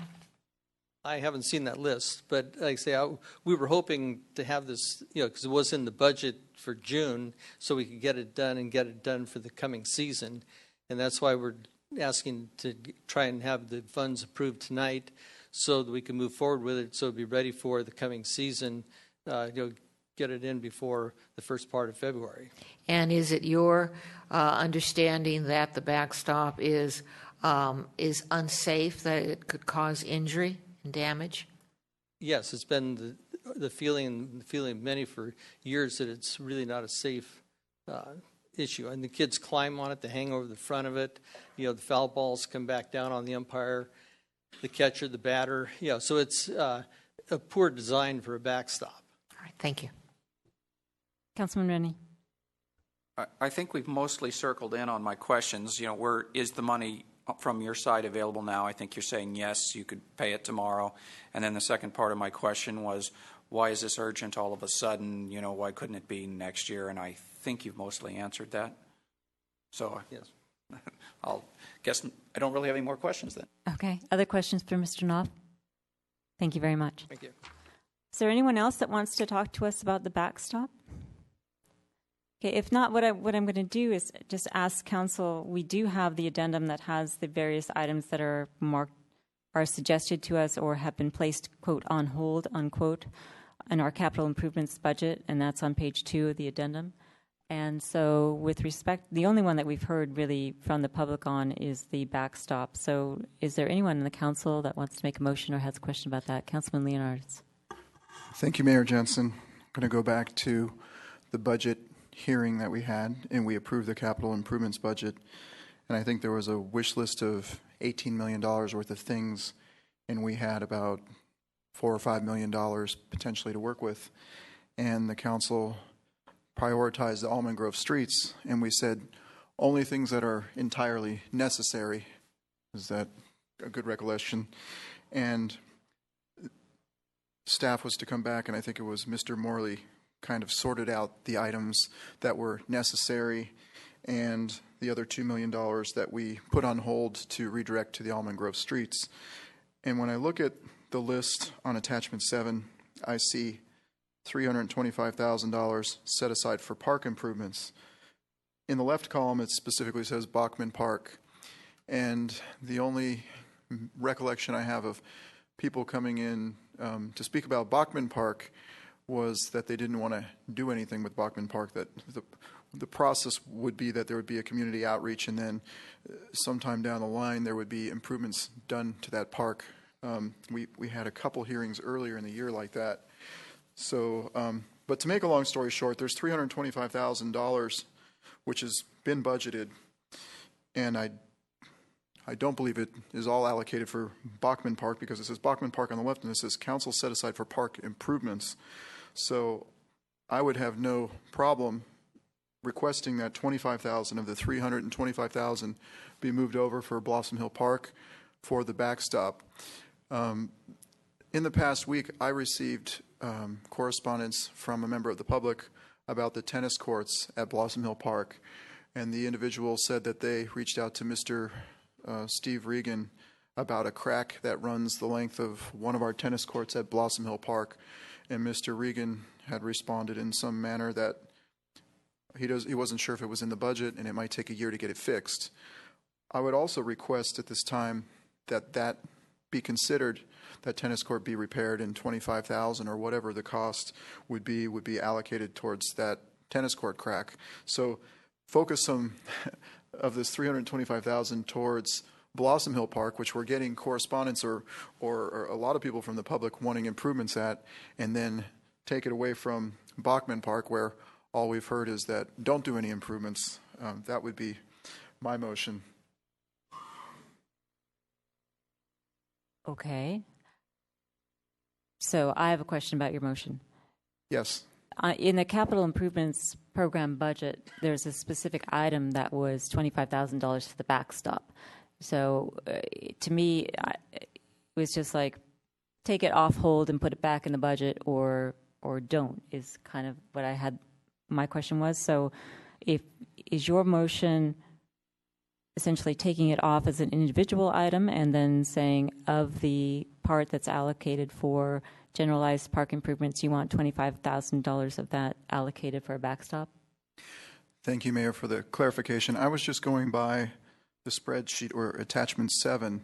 It was my understanding that there was $18 million of projects that could be done in Los Gatos, but we don't have $18 million, so we kind of prioritized. And the things that were prioritized on the sheet didn't specifically include the backstop, although the backstop was originally included in that $18 million worth of items. So in reference to the sheet, attachment 7, if these are the priorities, if this is where we are going to spend the $4 million or whatever it is, nothing specifically states spend $25,000 on the backstop or potentially another $25,000 on the tennis court. So I would move that we specifically take from that $325,000 from those park improvements that say Bachman Park, if that's the case, and move that towards Blossom Hill Park. Okay. Does everybody understand the motion? Is there a second? Councilwoman Sayak. May I make remind me of the process. May I make an amendment to the motion? You may request, may I request an amendment yes, to the motion? The budget project process, as Councilman Leonardis has said to us, we have many, many more needs than resources. And during the budget process, we discuss prioritizing safety first and foremost, and then funding the Almond Grove as a priority. So without opening this larger discussion of what else can be funded, I would request that we amend the motion so that it's very specific to the Blossom Hill Park Little League backstop. That's a line item. It's $25,000. It's in the CIP under page D20, and that specifically we approve to be released, and that we then ask staff to look into the tennis court, because I don't think we have enough information. We actually don't have a quote, and perhaps there is an agreement with another entity that may be able to pay for half as it is here, and that may help us in our budget review. Okay, Councilman Leonardis, do you accept that amendment? I accept that amendment. Okay, with that amendment, is there a second? I will second. Seconded by Councilwoman Sayak. Comments or questions on the motion? Councilman Rennie. So I want to be clear, we're not now trying to steal from the Bachman Park. We're just we're turning back on the line item for the Blossom Hill backstop, correct? Okay, thank you. That's my understanding, and Councilwoman Sayak is nodding. And Councilman Leonardis, that's your understanding? Vice Mayor Spector. Thank you, Madam Mayor. For clarification, I'm looking at the projects moving forward and the projects on hold, and maybe I just don't see it. Where are the tennis court items? The tennis court item is not on there. As I understand it, Councilman Leonardis had an inquiry from a citizen, and that is not a particular item that we formally considered prior to tonight. Thank you. With that clarification, I will not be supporting the motion. I support the concept of adding the backstop to funded items, and there are items moving forward from which the $25,000 can be taken that are not safety items. But for the reasons stated, I won't be supporting the motion. Okay, any other comment? Councilman Rennie. Mine's a question for staff. I didn't recall that Bachman was on the moving forward list. Are you sure that that should be there? Because again, it's not a safety item, so I was confused to find that there. That was a specific call out from council when we did the budget discussion. Okay, thank you. Councilman Leonardis. Thank you, Mayor Jensen. You know, it's interesting, but I remember 2 public hearings earlier in the year where there was a request for funds to do a study to explore improvements to Bachman Park, and Council rejected those funds to do those studies. And then Bachman Park being lumped into the CIP budget with a bunch of other items. And it was worded to us as we were going to do the health and safety, the necessary things with the limited amount of money we had. And to me, Bachman Park itself didn't fall into that category. But with that said, it's on the list for now, and I think it's an issue for another time. Councilwoman Sayoc. And I just want to clarify that the motion that was proposed as well as seconded does not commit us to the tennis courts, and that is just strictly asking for more information. Right, that was my understanding. Vice Mayor Spector. Madam Mayor, if you could just please restate the motion or have staff restate it. Either staff can restate it or staff can tell me that I'm wrong in the restatement. My understanding of the motion is that the $25,000 line item D10 from our capital improvement program is taken off the on hold category, and we are approving its budgeting process now, and that we are requesting that staff look into needed repairs for the tennis court at Blossom Hill Park, but we are not taking any action on it. Thank you. Okay. Questions or comments before I call the question? Okay. All in favor? Aye. Aye. Aye. Opposed? Passes unanimously. Okay. That is just a part of item 9. So those of you who are interested in the backstop, feel free to depart. But now we're actually going to go to the larger question of the Almond Grove project. So Ms. Peterson.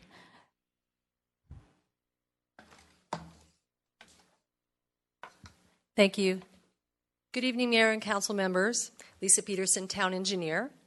I'm here tonight to continue the discussion on the Almond Grove Street Rehabilitation Project.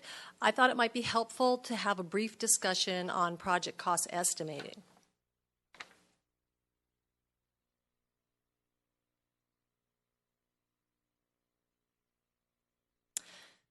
So the chart up on the screen illustrates that the more complete your project design is, the more accurate your project cost estimate will be. So, for example, when you're in the conceptual design stage of a project, your cost uncertainty is going to be high. And this is because your project is not well defined at that point. Now, as you continue to define your project, that cost uncertainty gap begins to close.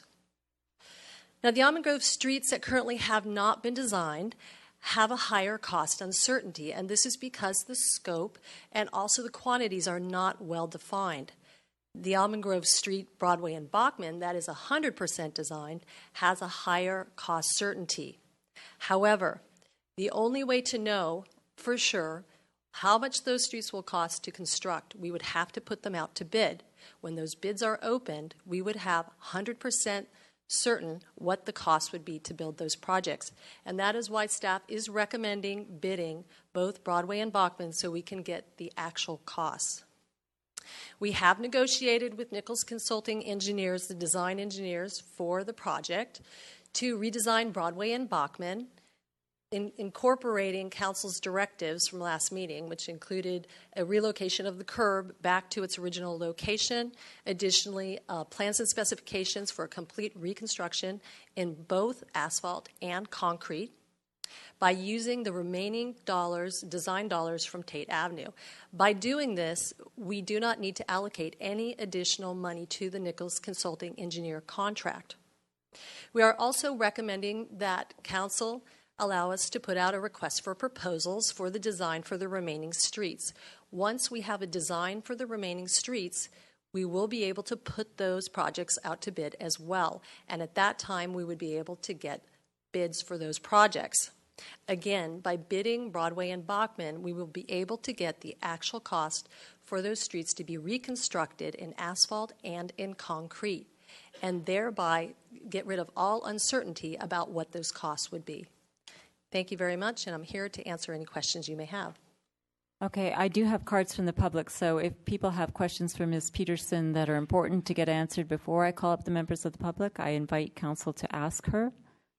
If not, I'm going to invite up members of the public to speak with us. So, Ms. Peterson, thank you, and you remain available for questions. Tom Boyce.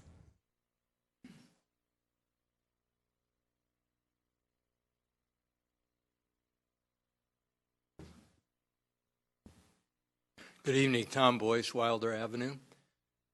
First, I'd like to tell you a couple of meetings that I've had over the last month since the last council meeting that dealt with this issue. First, the town manager, Ms. Pravetti, and also the Director of Public Works, Mr. Morley, reached out, and we had a 1-hour meeting where I basically spelled out what I thought a transparent set of cost information that does not require redesign of the streets could be prepared. They were very patient. I was very persistent, but I didn't hear anything further until yesterday. Then I had a meeting with Mr. Morley. He reached out to me and said, let's meet. We spent an hour together, and I left that meeting absolutely euphoric because he showed me a complete spreadsheet that showed where the $18 million, $19 million came from for the concrete. And he provided me with 8 spreadsheets that showed where the numbers came from, I thought, for each of the streets. Showed the amounts and all of the unit costs. When I woke up this morning, I looked at this more carefully, and I discovered that the 8 spreadsheets that show all the detail are from 2011. They have absolutely nothing to do with a spreadsheet that shows 2015 costs. So I was directed to understand that the way these new 2015 numbers were found was through multiplying by another 50%, because that's what had seemed to have gone up. So I looked, I haven't had too much time to look at the numbers, but I live on Wilder, so I looked and said, I wonder how much the driveways cost on Wilder. There's 3 driveways. The number on the new spreadsheet for 2015 that I got yesterday is $158,185. That seems like an incredible amount for 3 driveways. So I look back at the Nichols report. The number that they have there is 7,274 for the same driveways. That's not a 50% increase. It's huge. Anyway, I just can't make any sense of the numbers. I'm not getting any numbers. Maybe it's time for the council to ask for numbers that we in the public want for the interest of good decision making. Thank you. Thank you. Questions for Mr. Boyce? Thank you very much, sir. Robert Cowan.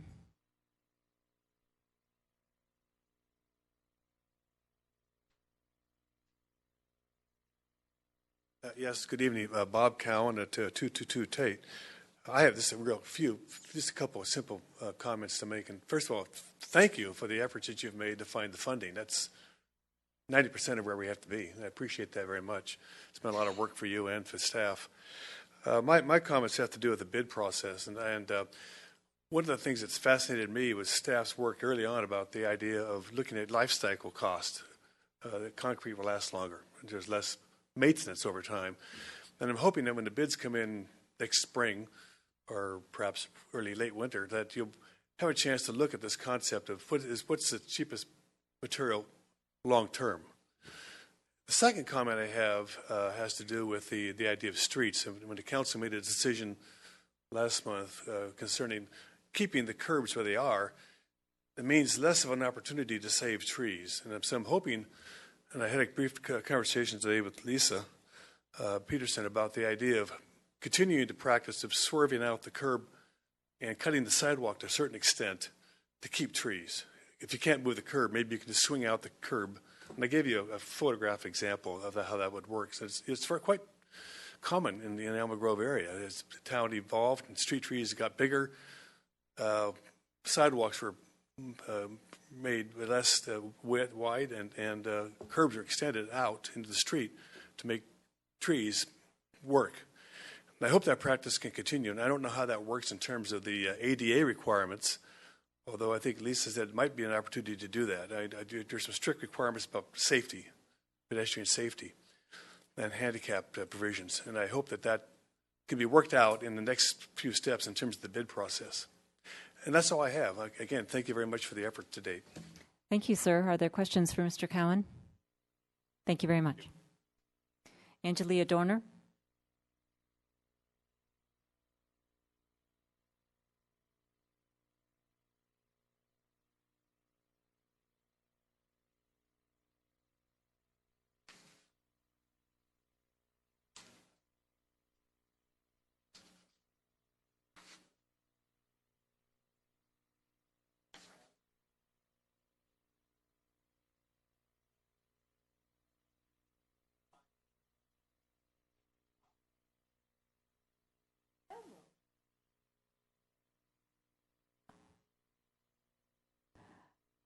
Mr. Morley, could you close the doors?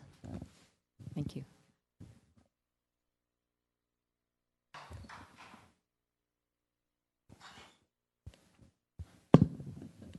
It's not staying. I'll just hold it. Hello, I'm Angelia Dorner, a proud resident of the Almond Grove. I'm not sure how you guys spent your summer recess, but I spent my time researching in depth ADA rules and regulations to determine if there really is an ADA requirement to replace or conform all sidewalks in connection with this project. And my research says no. This is one of the Q&A jointly issued by the DOT and DOJ, which is right on point and is part of the support for my position. In August, I gave you a document titled ADA Liability Exposure and Mitigation Suggestions, which is a compilation of my research. I have included it again in tonight's desk items, and if anyone has any information that contradicts this position, I'm ready to discuss it at any time. I'm always willing to learn more, and I'm always having my material with me. So, if we are able, if council decides to pull the sidewalks out of this project and handle them separately on a repair type basis, we have a team of resident volunteers who are ready to essentially walk through the 2.5 miles, that's all we're talking about as far as these streets, to basically compile the information necessary that's usually done during the annual sidewalk repair project. So sidewalks on all of the streets could actually be done now. We're ready to do it. We're ready to get out our paint and our chalk and just help PPW, if they'll let us, prepare the information that can go out to bed and get the sidewalks fixed on all the streets without having to wait for the eventual work on the actual streets. One of the areas that I still have significant concern is whether we are in lockstep with the utilities. Answers to these questions are absolutely critical to making decisions on pavement choice, as well as properly planning the phasing of this project. These are extremely important questions, and I have repeatedly asked them through a series of forwarded emails, as you have seen, from meeting to meeting. I'd be happy to discuss any of these items further with you at your request. The order and priority of streets in the phasing, in my belief, should really be focused on the greatest benefit to be derived by the town as a whole, and I think that means focusing on community events. I have provided a schedule as a desk item which would provide all street supporting community events to be completed by the end of the summer of 2018. And I was quite pleased that the police department mailed out a perfect map depicting the concept of this phasing process. The red indicates the streets will be closed for Halloween. I added the blue, which indicates the streets that are the primary ingress and egress routes for the 3,000 to 4,000 plus people. And I just ask that you come on down and join us for Happy Halloween 2 weekends from now. Thank you. Thank you, Ms. Dorner. Are there questions? Thank you very much. Lynn Brandhorst.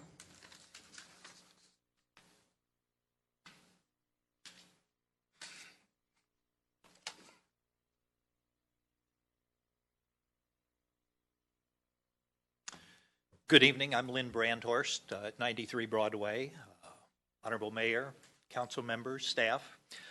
First, I'd like to thank the town staff for having moved forward with a lot of the analysis they've done in the meantime. After last council meeting, why I was pretty disappointed, as I think probably everyone was. So thanks for moving forward with that, and I hope the council can move forward as well this evening. At that last council meeting, I was asked a question by one of the council members about if there were strong objections to Broadway being narrowed by the 6 inches on each side, which the plans that are currently drawn up have it. And I gave you a top of the top of my head answer, and just came back here to confirm that yes, that generally speaking, everyone is quite satisfied with moving the street in 6 inches on each side. So there is no opposition to that. And in that sense, it doesn't feel to us that it makes a lot of sense to spend additional money to go back as part of this initial bidding process and redesign the street and pay this money. Now, obviously, as Mr. Morley had indicated, this has been negotiated and worked out with the design firm, but we think if that street doesn't need to be redesigned, that money could certainly be allocated better than going ahead and having it redesigned to be back to the existing width right now. Of course, it doesn't make much sense of us on Broadway to see it going out for bids in asphalt anyway, but we understand that you're probably going to do that. Based on estimates so far, I'll again emphasize that life cycle cost analysis, which we haven't seen in any of these yet, will show how superior concrete remains in our view and hopefully yours. Thank you. Thank you, sir. Are there questions? Thank you very much. I have no other cards on this, so I'm going to close the public hearing and look to council for questions of staff. Vice Mayor Spector. Madam Mayor, if I might, I have several questions, so you can stop me whenever you want. As long as it's not more than 5. I think I'm going to come in under 5. Life expectancy costs. When we, under staff's recommendation, we would have design and then bids. Would the life expectancy cost be factored in? In other words, I'm going to make stuff up. You know, it costs X dollars for asphalt for 20 years, but Y dollars for concrete for 100 years. Is that factored in? When we get the bids, that would not be factored in. But what we can do, and we will do, is we'll bring back that topic of life cycle costs and have another discussion on that and give you those costs. All right, and so assuming we go to some kind of motion, it would be called life cycle bid? That's your language, is that correct? When we put it out the bid, the contractors would come back with specific bids that did not include the life cycle costs, but staff could certainly include that in to give you an idea of what that would be. Yes, we could do that analysis. And then with regard to the ADA, I'm assuming that we do have to be ADA compliant at the intersections, the curbs there, but do we also have to redo the sidewalks if we are not changing the dimensions of the sidewalks? My understanding is yes. It's because we are doing a complete reconstruction. It's considered almost having a new facility. Under ADA, they would expect a compliant path of travel. All right, so that one I have what you're saying, and I have other information, so I have a conflict there. The utilities. We've heard testimony that whether or not the town is designing for utilities being X amount of feet or inches below the surface. Are you allowing for that issue? Yes, we have been in contact with utilities, and we have had a couple meetings with the utility companies, also sent out communication to them about our facility and where it's going to be, and they have gotten back with us and let us know that the location of where their facilities are, and that currently the way our design is put together, that they will not need to do any additional relocation of their facilities. They have done some already in the past. Just this last, I think it was June, the San Jose Water Company did some work at Masal and Bachman in anticipation of this project, but everything else has been done. All right, then lastly, Madam Mayor, this is number 4. We've had testimony and also letters about not redesigning Broadway. Under the scenario that staff is recommending in the staff report, how would that issue weigh in with you? We could certainly, I'm sure the design consultant would be happy not to redesign it.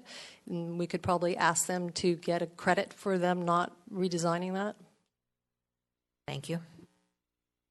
Other questions? Councilman Rennie. Thank you, Mayor Jensen. So one of the recommendations from staff is to go out and bid the rest of the streets. I think you were estimating probably $600,000 to $700,000 to design the rest of the streets.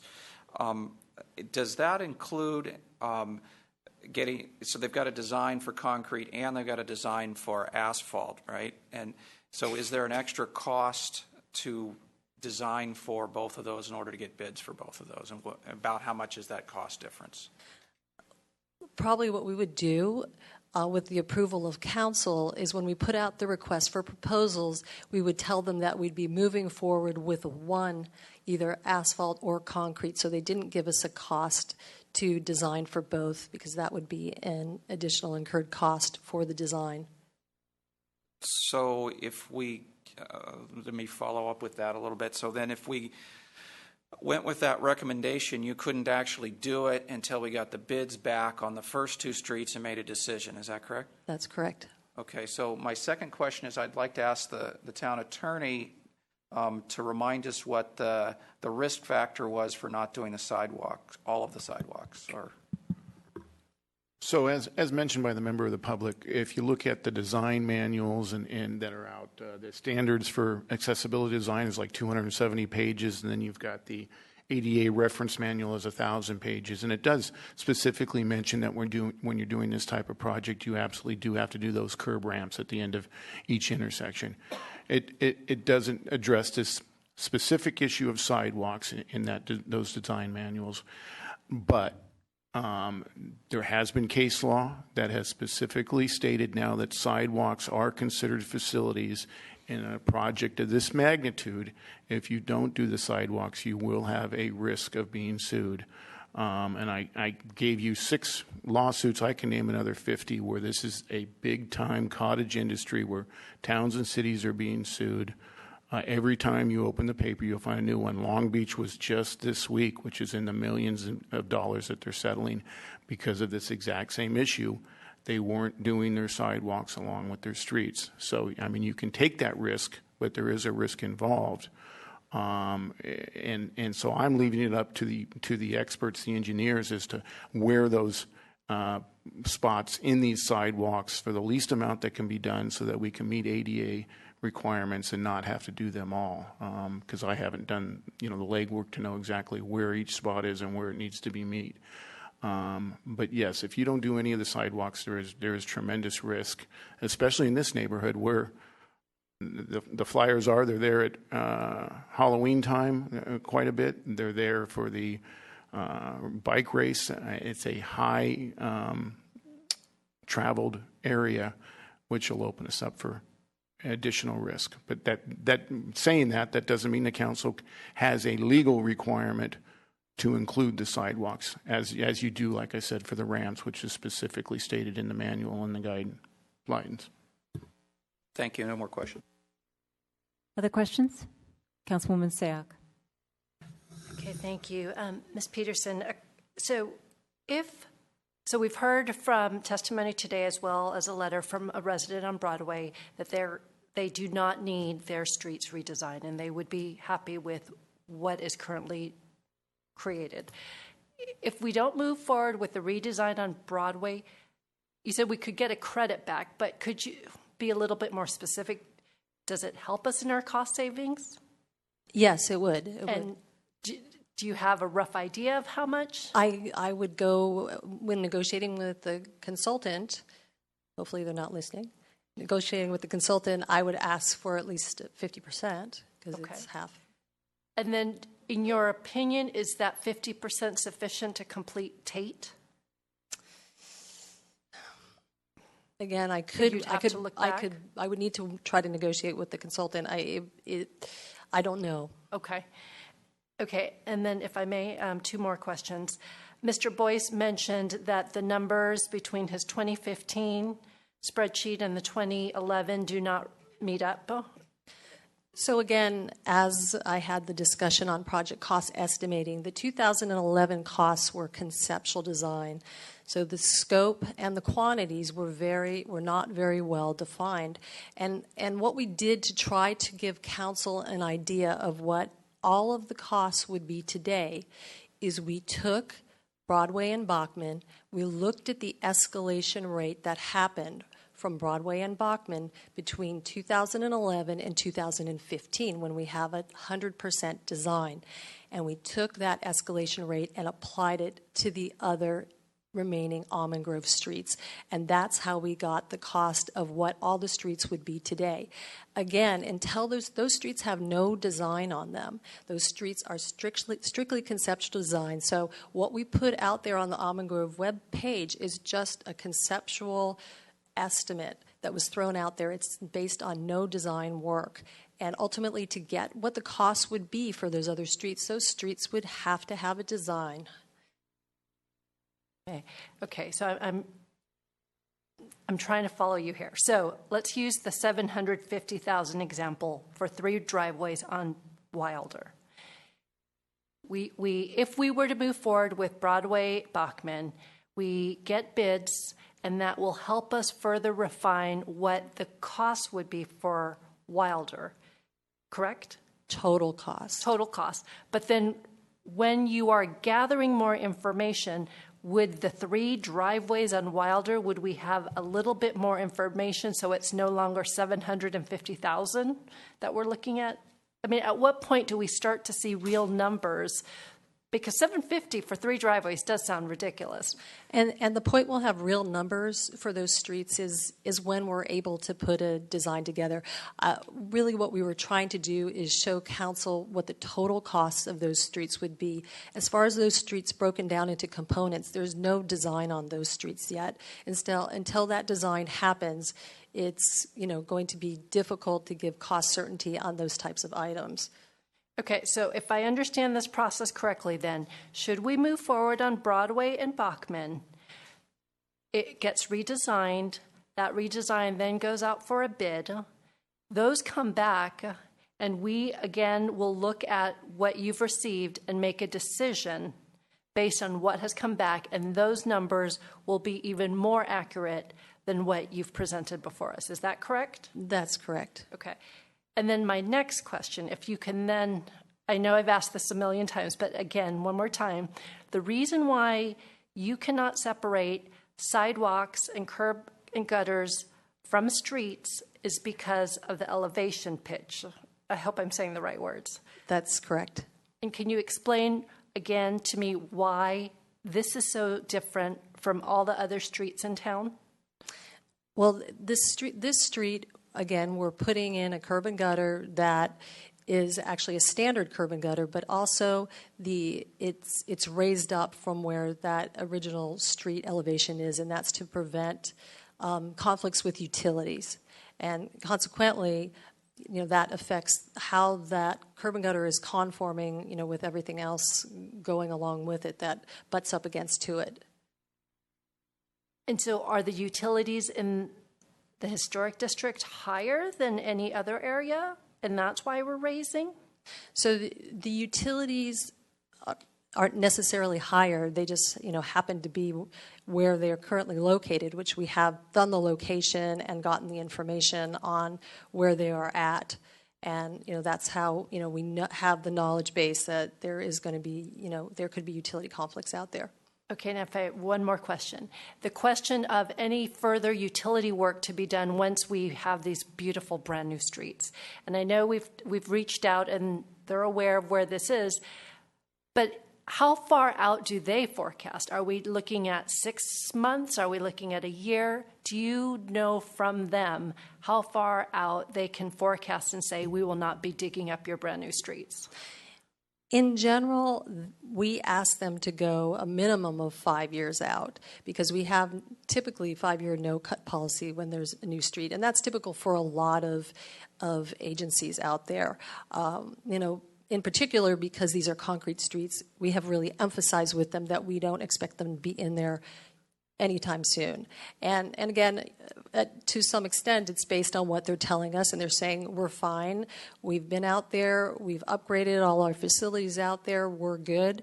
Does that mean they won't come back with some emergency contract and, try to cut the streets at some point? I mean, that can't be predicted, but we certainly have had the conversation with them and told them how important it is that we don't want them out there cutting the streets. And one of the things that we certainly can do is put something in place as far as a replacement policy.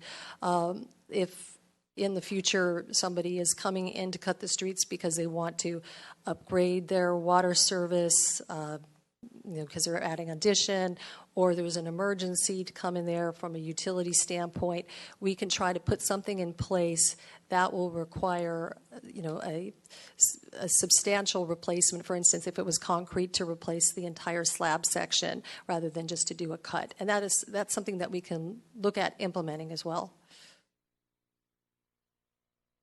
I have a question for you before I call on others who've asked questions already. With respect to the Broadway redesign or no redesign, it's my understanding that regardless, you need a design for asphalt, correct? Because it's different than the concrete, or am I mistaken about that? That's correct. So if we were going to bid it for both, I guess I was thinking that it would just be bid for concrete. But if it was bid for both concrete and asphalt, there would have to be some redesign in order to get a plans and specifications for asphalt reconstruction. Thank you for correcting me. Okay. And that's true of Bachman as well. That's correct. In order to get the two material bids, there is always going to be a redesign for asphalt, correct? That's correct, yes. Vice Mayor Spector. Thank you, Madam Mayor. I'm going to follow up on what Ms. Sayak was discussing with you because it didn't quite make sense to me yet. And that has to goes to the issue of why we need to change the curbs and gutters. There's concrete there now. There's utilities under the concrete now.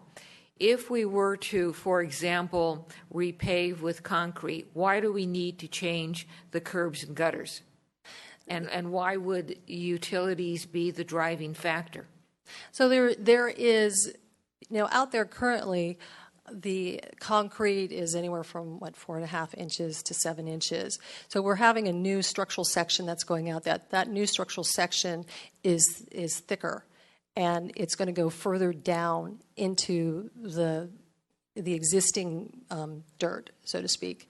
So consequently, when it does that, you're going to be that much closer to the utilities, or perhaps even have the utilities in the section.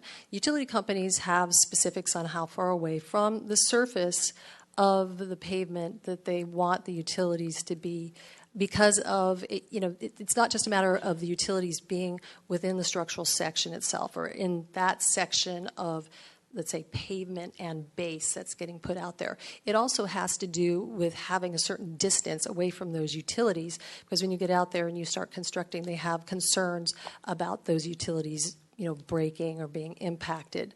And that's, so that's an additional concern. So if I understand you correctly, right now the maximum depth we have of the concrete is 7 inches. And so if we repave with 7 inches of concrete, we would be okay? Or are the utilities now too close to the concrete? And if so, did the utility company put those in? So the utilities have put those in, yes. So they have put those in. And we have the location that they were put in, they've been put in different locations over different periods of time, and that's one of the reasons they have you go out and do utility locates when you actually go and do any construction, because you can't never be sure exactly where those utilities are located. But we actually did go out there and located those utilities, so we know where they are, including our own storm drain system. So we know which utilities would be impacted if we ended up having to lower the grade. Thank you. Other questions? Councilman Rennie. Thank you, Mayor Jensen. Ms. Peterson, so from the questions, I think we're heading towards a motion to keep the Broadway design the way we have it, and potentially go ahead and redesign Bachman back to keeping the curbs where they are. So my question in my mind is, well, if we're keeping one, does it really make sense to go ahead and redesign the other? So I had a couple questions along those lines.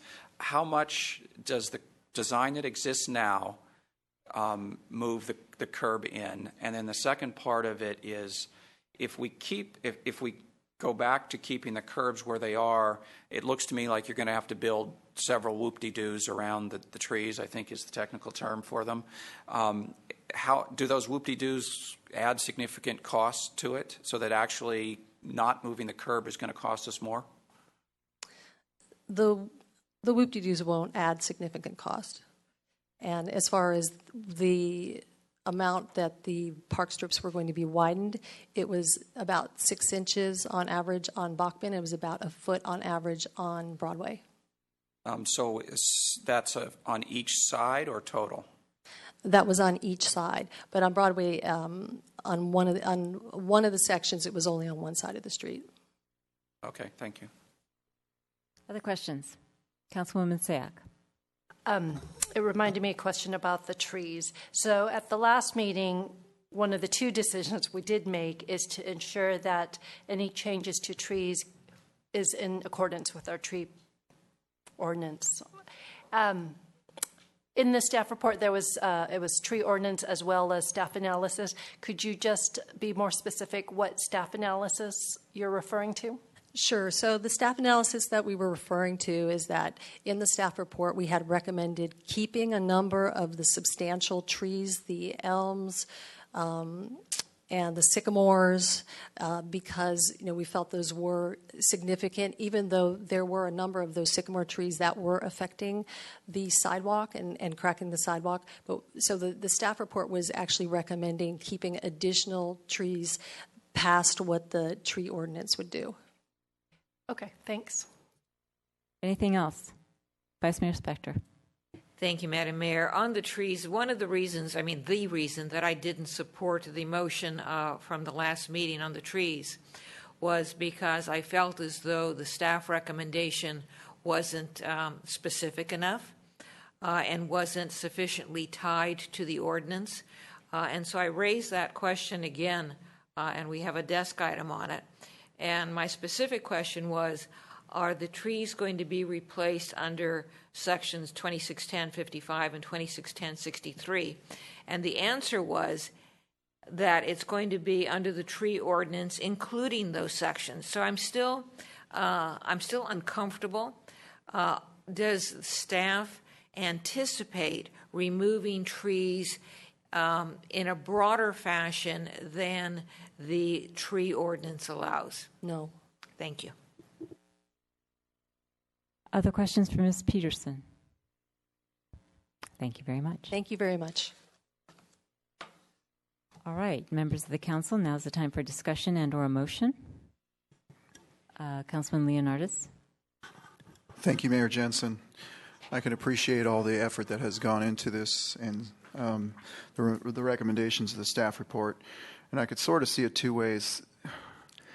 Looking at this thing, whether it's concrete or asphalt or how much it costs at this point, to me, doesn't really matter. What matters is the process. I always think of, okay, I want to get my car painted, and I'll bring it to the body shop, and I'll say, well, I only got X dollars in my pocket, so paint 20% of my car, sand down the fender, see what's underneath it, paint 20%, and let's see how much that costs, and then I'll bring it back over the next 5 years, and you can paint 20% the next several years, and you'll have 5 different colors of paint on your car. I think it's more prudent. This is the largest project in the history of Los Gatos, the largest public works project, probably more expensive than our library costs. And here we are trying to make an assessment based on 2 streets. Every single street in the Almond Grove is different for various reasons. Some need more repairs than others. And I just don't see gleaning the information from rebuilding those 2 streets and being able to apply that forward and then trying to make a calculation and present that to another contractor down the road and getting any kind of, savings that way. I think it would be more prudent to get all the information up front, have all 10 streets bid at one time, then go back and determine asphalt or concrete when we have all the numbers in place and all the funding in place. Another concern I have is the funding. Yes, we talked about potentially $14 million, but this council has not adopted any action yet other than $2.1 million more dollars plus the $3.7 million we have, which on the current route we're going would cover essentially the 2 streets.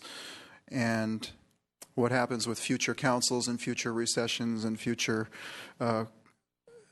situations that come up in the town where funding is required and all of a sudden that funding is not there. If it's not in a bucket specifically allocated for the Almond Grove Street projects, there will be competing interests going down the line, and guess what? You'll have 2 nice shiny streets, and then the rest of the neighborhood will still be in disrepair as it's been for 40 years.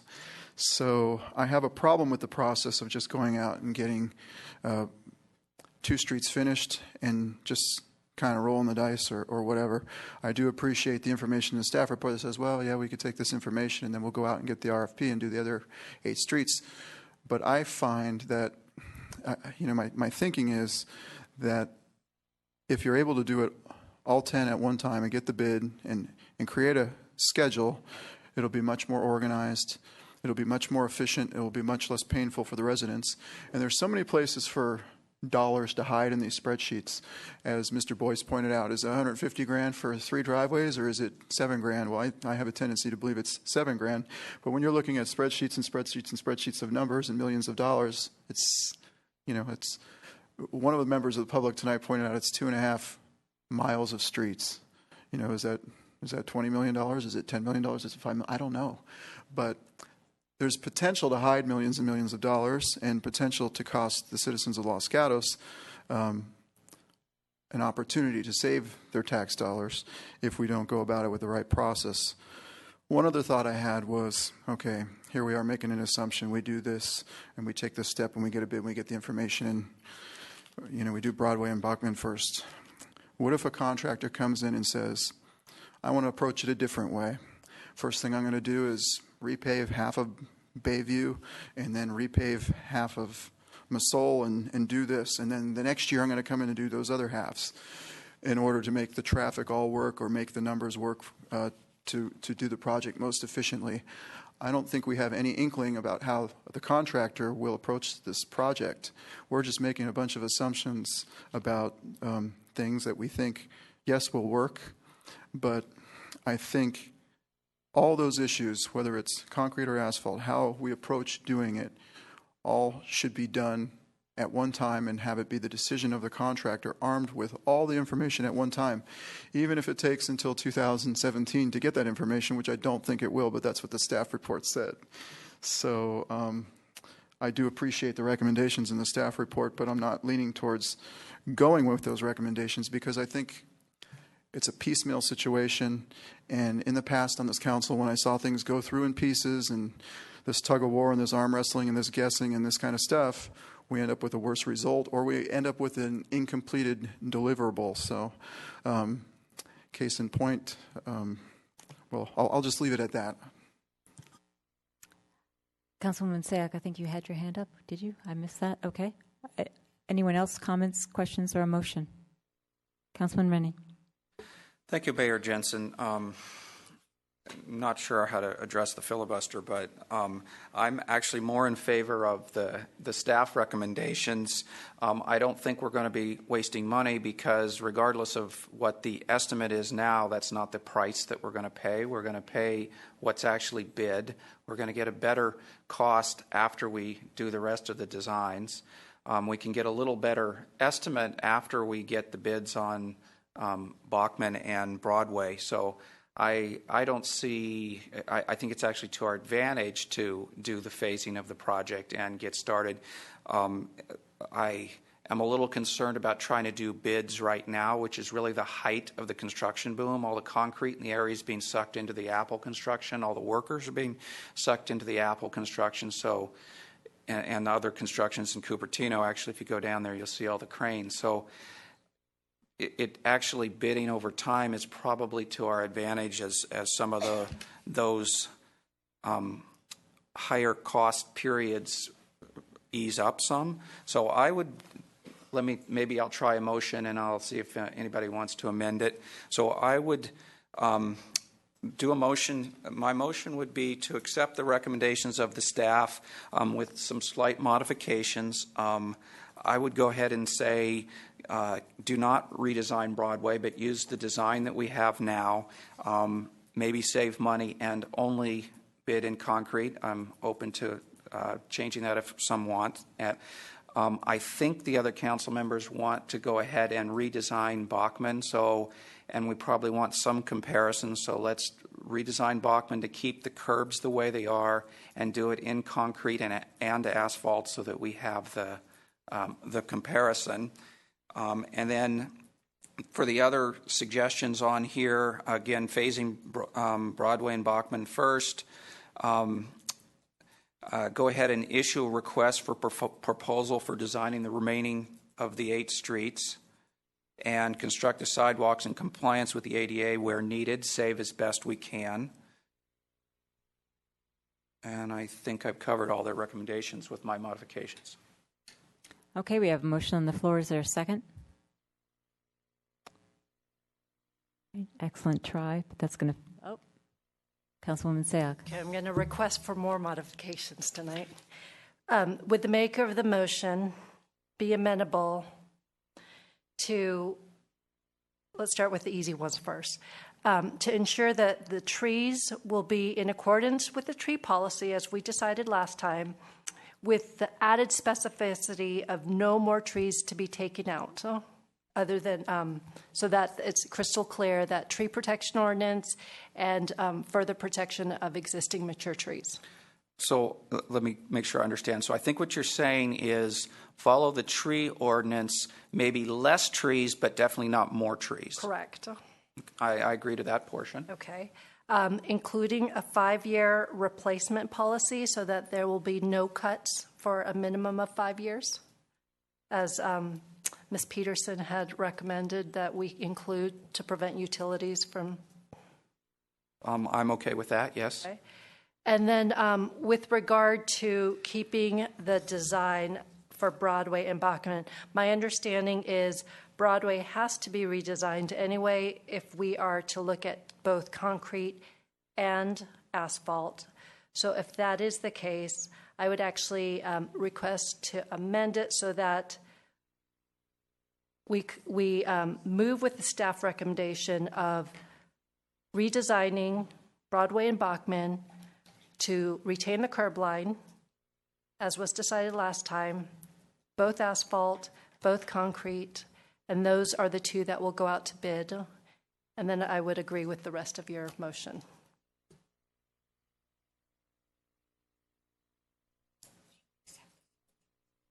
I will accept that reluctantly on hopes that others will vote for it too. Yes. Okay. Comments or questions on the motion that's on the floor? Vice Mayor Spector. Thank you, Madam Mayor. Just for clarification, do we have a motion on the floor? Do we have a second? It's my understanding that, yes, Councilwoman Sayoc, I'm assuming that you're seconding with the modifications? Correct. Okay. So Right, we then, do have a motion on the floor. Thank you. And then I would ask the maker and the seconder of the motion if they would include that when the bids come back to the council, they include, and I don't know if this is the right terminology, a life cycle cost, so that we can compare apples and apples when we're comparing concrete and asphalt. Absolutely agree to that. Yes. Thank you. Okay, I have a question for staff, so just so I understand that portion. It was my understanding from Ms. Peterson that the bids themselves will not include that, but that PBW, when we get those bids, is going to calculate a life cycle cost based on those bids. Am I right? Yes. Okay. And is that the intent of the motion? Or the suggested amendment to the motion that you're accepting? That was my intent. That's my understanding also. And seconder? Okay, thank you. Any other comments or questions or suggested amendments to the motion that's on the floor? Does anyone need it restated by staff before I call the question? Councilman Leonardis. It would be nice to hear it all again. Okay, could that possibly be repeated for us in some fashion, Ms. Pravetti or Mr. Morley?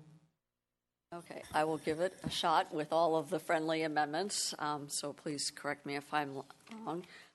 The motion on the floor is to accept staff's recommendation to phase the project, including doing an RFP for the remaining 8 streets, conduct the ADA improvements where needed, and save existing sidewalks as best that we can. That we ensure that trees are handled per the existing tree ordinance, and make sure that no more trees are removed, and possibly we retain even more trees. After some discussion, we would essentially keep Broadway and Bachman with their existing curb line as currently exists in the field, and bid them both for asphalt and concrete.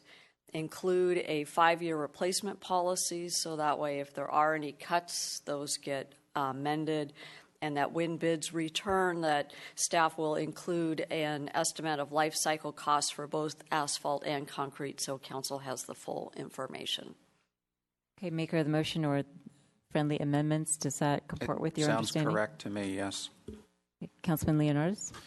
Thank you, Mayor Jensen. Would the maker and the seconder include language that says money has to be specifically at this point put into the bucket for the Almond Grove streets? At our last public hearing, and the information's in our pocket, there was a discussion of about $14 million, which was currently available from reallocations from other funds, yet we didn't take any action on those funds. So right now, we are voting for 2 streets with funding for about 2 streets if we do not secure that other funding. Did you understand the request, Councilman Rennie? No, I don't. Maybe staff could help me. Yeah, I'll try. If you look at attachment 3 of your staff report, that was the proposed 5-year funding plan for concrete. And that's the $14.3 million that Councilmember Leonardis is referring to. Primarily that money comes from internal service funds and other reserves. So to the extent that you would like to officially tell us to move that into a designated pot for Almond Grove, we can do that. To the extent that you don't, because it's not general fund ongoing revenues, it would sit in those pots of money until the time we were ready to use them. They're really not pots of money that you would use for something else. Thank you, Ms. Callaway. So, Councilman Leonardis, your request was for the council, or actually for the maker of the motion, to accept your amendment to specifically designate the $14.3 million that Ms. Callaway just talked to us about. Is that correct? That is correct. I feel strongly about doing that because without those funds designated at this point in time, those funds are still in those other buckets, and there is no funding for the rest of the streets in the Almond Grove. So I find that to be very imperative. Okay, so Councilman Rennie, do you wish to accept that amendment? Yes or no? Yes, I'd like to hear what my other council members have to say too. Well, actually, why don't we do this? Let's hold your amendment as a separate motion, because we have a complicated motion on the floor that's been taken by, accepted by a seconder at this point, and then let's independently discuss the funding. Vice Mayor Spector. Thank you, Madam Mayor. I actually agree with Mr. Leonardis, and I would like this fund of money to be included in the pending motion. The reason for that is if this pending motion passes and then the $14.3 million is not set aside, I would not feel comfortable voting for this motion. Thank you. Councilman Rennie, what do you want to do? Let's include it. I'm okay with that. Councilwoman Sayoc. May I ask a question before You may. seconding? I need help from staff on the process. If we were to designate this $14 million, what happens? Is this officially tied to that? And the reason why I'm hesitating is today is a good example. We learned of the backstop and there's a potential safety hazard. Are there opportunities over the next 5 years to make the changes necessary to actually fund townwide needs that we find are critical? Yes, so what I would suggest, if you would like to do allocate the $14 million, you make a recommendation to establish a separate reserve for Almond Grove. We'll allocate the money outlined in attachment 3 to that reserve. And then as we get more refined costs, we would update this 5-year plan, and you could choose which money you'd want to take out of the reserve and reallocate to other capital projects or put back from where we took it from. Okay, and this would be this would basically be another account we look at on a yearly basis as we look at all capital improvements? Yes. Okay, then I'm comfortable and will second the motion. Okay, the questions or comments on the motion? Okay, I have both a question and a comment. Ms. Callaway, with respect to what you were just talking about, that $14 million, does it include the reallocation of $900,000 from the rest of the streets of Los Gatos to the Almond Grove? And does it include the failure to repair the parks and put it to the Almond Grove? So all of those things that we have on that table we were looking at earlier, if this motion were approved, a vote for that motion means we're taking that money and we're putting it to the Almond Grove, correct? It includes, yes, it includes $900,000 from the street repair. It does not include the $325 for Bachman Park that Mr. Leonardis was talking about earlier. That was in the list of projects that are moving forward. It's always up to council's discretion. If you wish to tell us tonight to move that down onto the projects on hold and reallocate to Almond Grove, we could do that. So in Addendum B, Attachment 7, the $2.13 million in the bottom section is what would be included in the $14 million and set aside in a reserve from Almond Grove. So I just want to make sure. Yes. If a vote in favor of this motion to allocate that $14 million is taking $900,000 from street repair throughout the town and allocate it to Almond Grove, it's taking $50,000 for downtown parking signs and putting it to Almond Grove. It's taking $400,000 to repair parking lot 4, which has leakage on the top that's coming down into the bottom, and putting it to Almond Grove. Is that correct? It's taking $19,550 away from removing an island on Montebello, which I'm not sure I care about it, but putting it to Almond Grove. It's taking $330,000 for Oak Meadow Park and putting it to Almond Grove. It's taking $28,150 from Worcester Park improvements and putting it to Almond Grove. It is taking Los Gatos Creek Trail improvements at Charter Oaks, where the trail is dipped and floods every year, for $30,000 and putting it to Almond Grove. It's taking a building replacement at the PPW Corporation Yard, $200,000 and putting it to Almond Grove.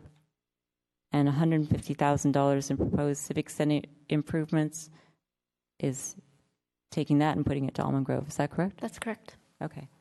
So given that, my comment is that I could support the motion before we added the designation of the $14 million and took all those funds that are important for the rest of the town and throwing them at a single project.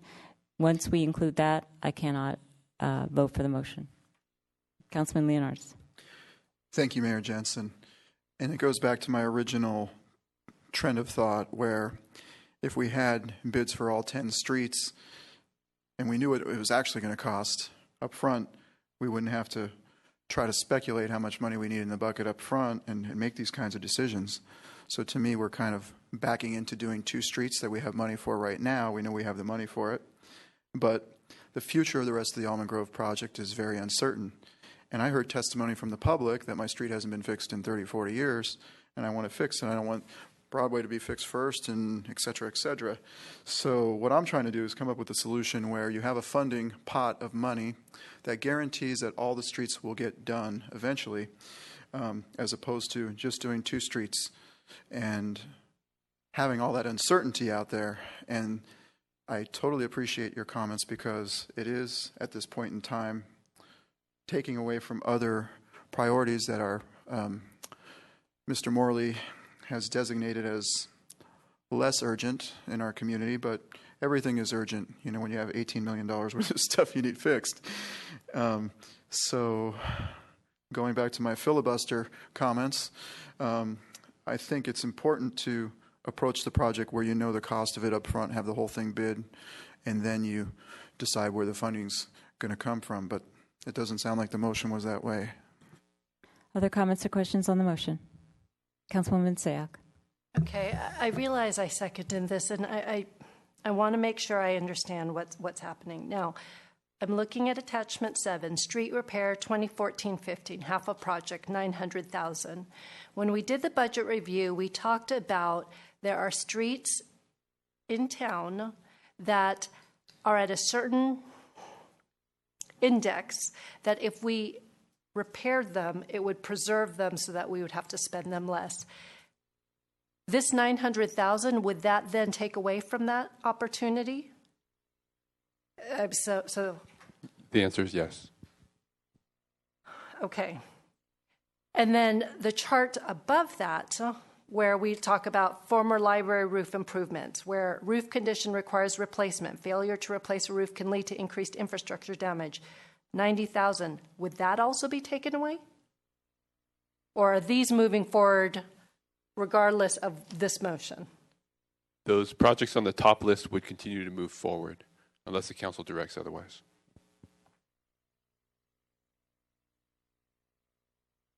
Okay. Last question, if I may.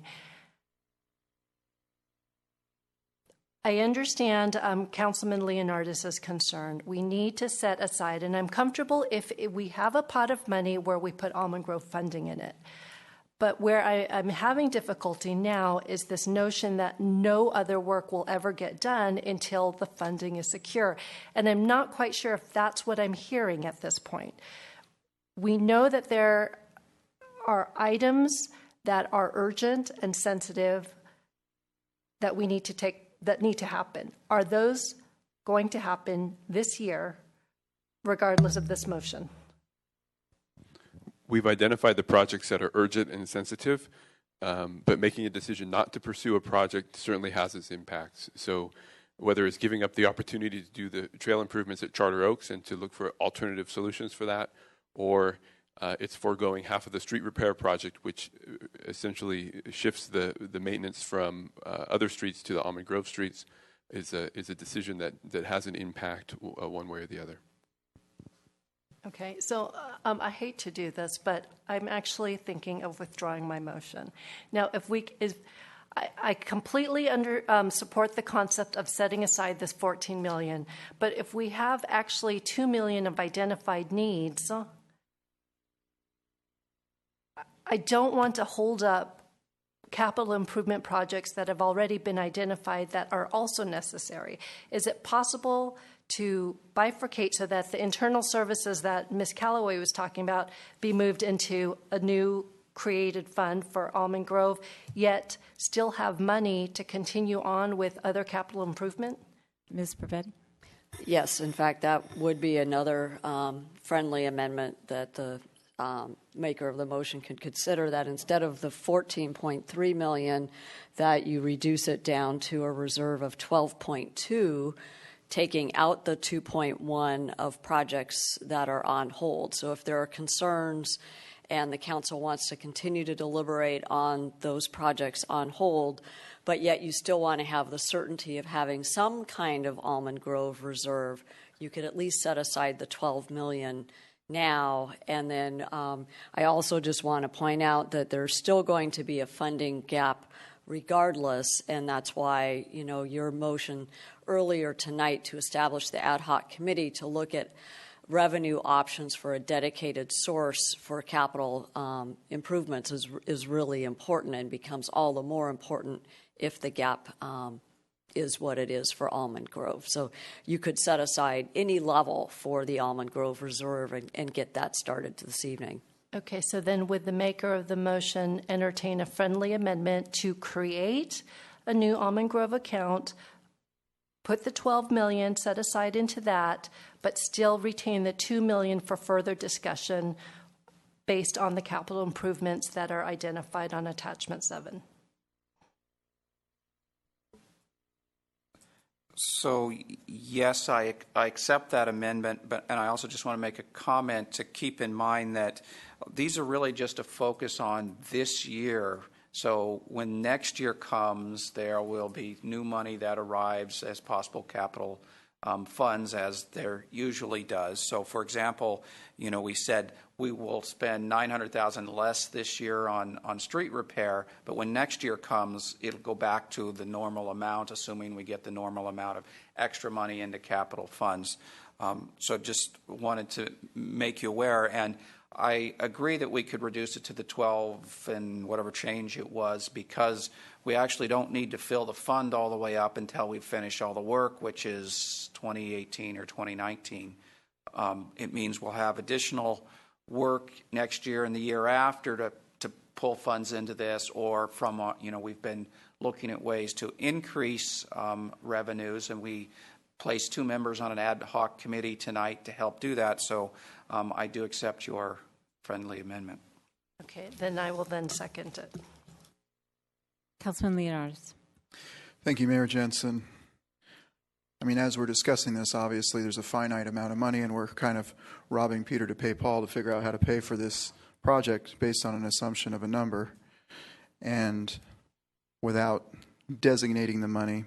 I mean, if we say, yeah, this is an ongoing project, it's going to take 5 years, a couple of assumptions we don't know unless we go about it piecemeal, I guess, but you know, you can assume that money will be there in 2018 or 19, but when your police department or another department goes up $1 million a year in your budget, maybe that money will no longer be there, and your sales tax revenues go down, or the state throws you a curveball and says your, you know, unfunded pension liabilities have to be paid or whatever. So there may be money, there may not be money. We're kind of stretching the rubber band. I've been stretching it all night up here to try to shoehorn this thing, some kind of number into a box here. And like I said, it would be nice if we just paid a little more money for the studies up front and figured out what the number was, so we wouldn't have to go through this painful process of saying, well, I want to spend $350,000 on, or $330,000 on Oak Meadow Park, which we don't even have any kind of plan for or anything else at this point. So I don't know how to state it any other way except just making assumptions about money. I guess designating an account is a good idea, but not having the totality of the funding to do all the streets, or no guarantee of the totality of the funding to do all the streets based on an unknown number, is difficult for me to vote on anything at this point. Okay, I have a question for the maker of the motion, the seconder, with respect to the amendment that was just proposed and accepted. Is that amendment intended to restore those items that were, quote, on hold, unquote, that I just summarized, the $2,132,700 back into our capital improvement program and no longer have them be placed on hold? Is that the intent? What I heard was not take them off hold, but to have a discussion about them later on. Okay. Is that your understanding, Councilwoman Sayoc? Correct. When we placed this on hold, we did it under the assumption that at mid-year we would take a look at what our fiscal situation was and see if we could release some of these. Okay, so with that understanding, unfortunately, I could support the bidding on the concrete and asphalt. I can support the trees. I can support the sidewalk. I can support the ADA. I can support the phasing. I can support the request for proposals, but I cannot support the fund designation, so I'm going to be voting no on the motion. Other comments or questions on the motion? Okay, I'm going to call the question. All in favor? Aye. Opposed? No. So the motion passes 3-2. Mayor Jensen and Councilman Leonardis opposed. And do we need to make any further motions on this matter? Councilwoman Sayoc. I just want to know now what happens. What are the next steps? Mr. Morley, Ms. Peterson, Ms. Bravetti, Ms. Callaway. So we have direction to redesign the two streets. We'll bring that back to the consultant, have those redesigns done, and proceed with the bid of Broadway and Bachman for both solutions as directed by the council. We'll bring those bids back to the council for award with a life cycle cost analysis associated with it. At the same time, concurrently, we will issue an RFP for design for the other streets. That will also return to council. If all things go according to plan, it'll return the same time as the award for the first two streets. Another follow-up. And Ms. Bravetti, with regard to the projects on hold, when will we look at that and be able to have further discussion? Excuse me. Mid-year is probably the best time. That's usually in the February timeframe, but we may want to consult internally and we may have a revised timeline for you. Okay, and Mr. Morley, approximately how long does it take for the bidding process? When can we expect to see those bids on Bachman and Broadway? Our plan is to return in February. Okay, anything else on this matter? Vice Mayor Spector. Just for clarification, there was a timeline in our staff report, and I just closed my iPad down. What was the timeline in that staff report? Because that's the one I was basing my analysis on. So the council award would be for the contract. So us returning with the contracts would be February in the staff report. So it's the same thing. All right, thank you. Okay, anything else? Thank you very much. We're adjourned. Good night.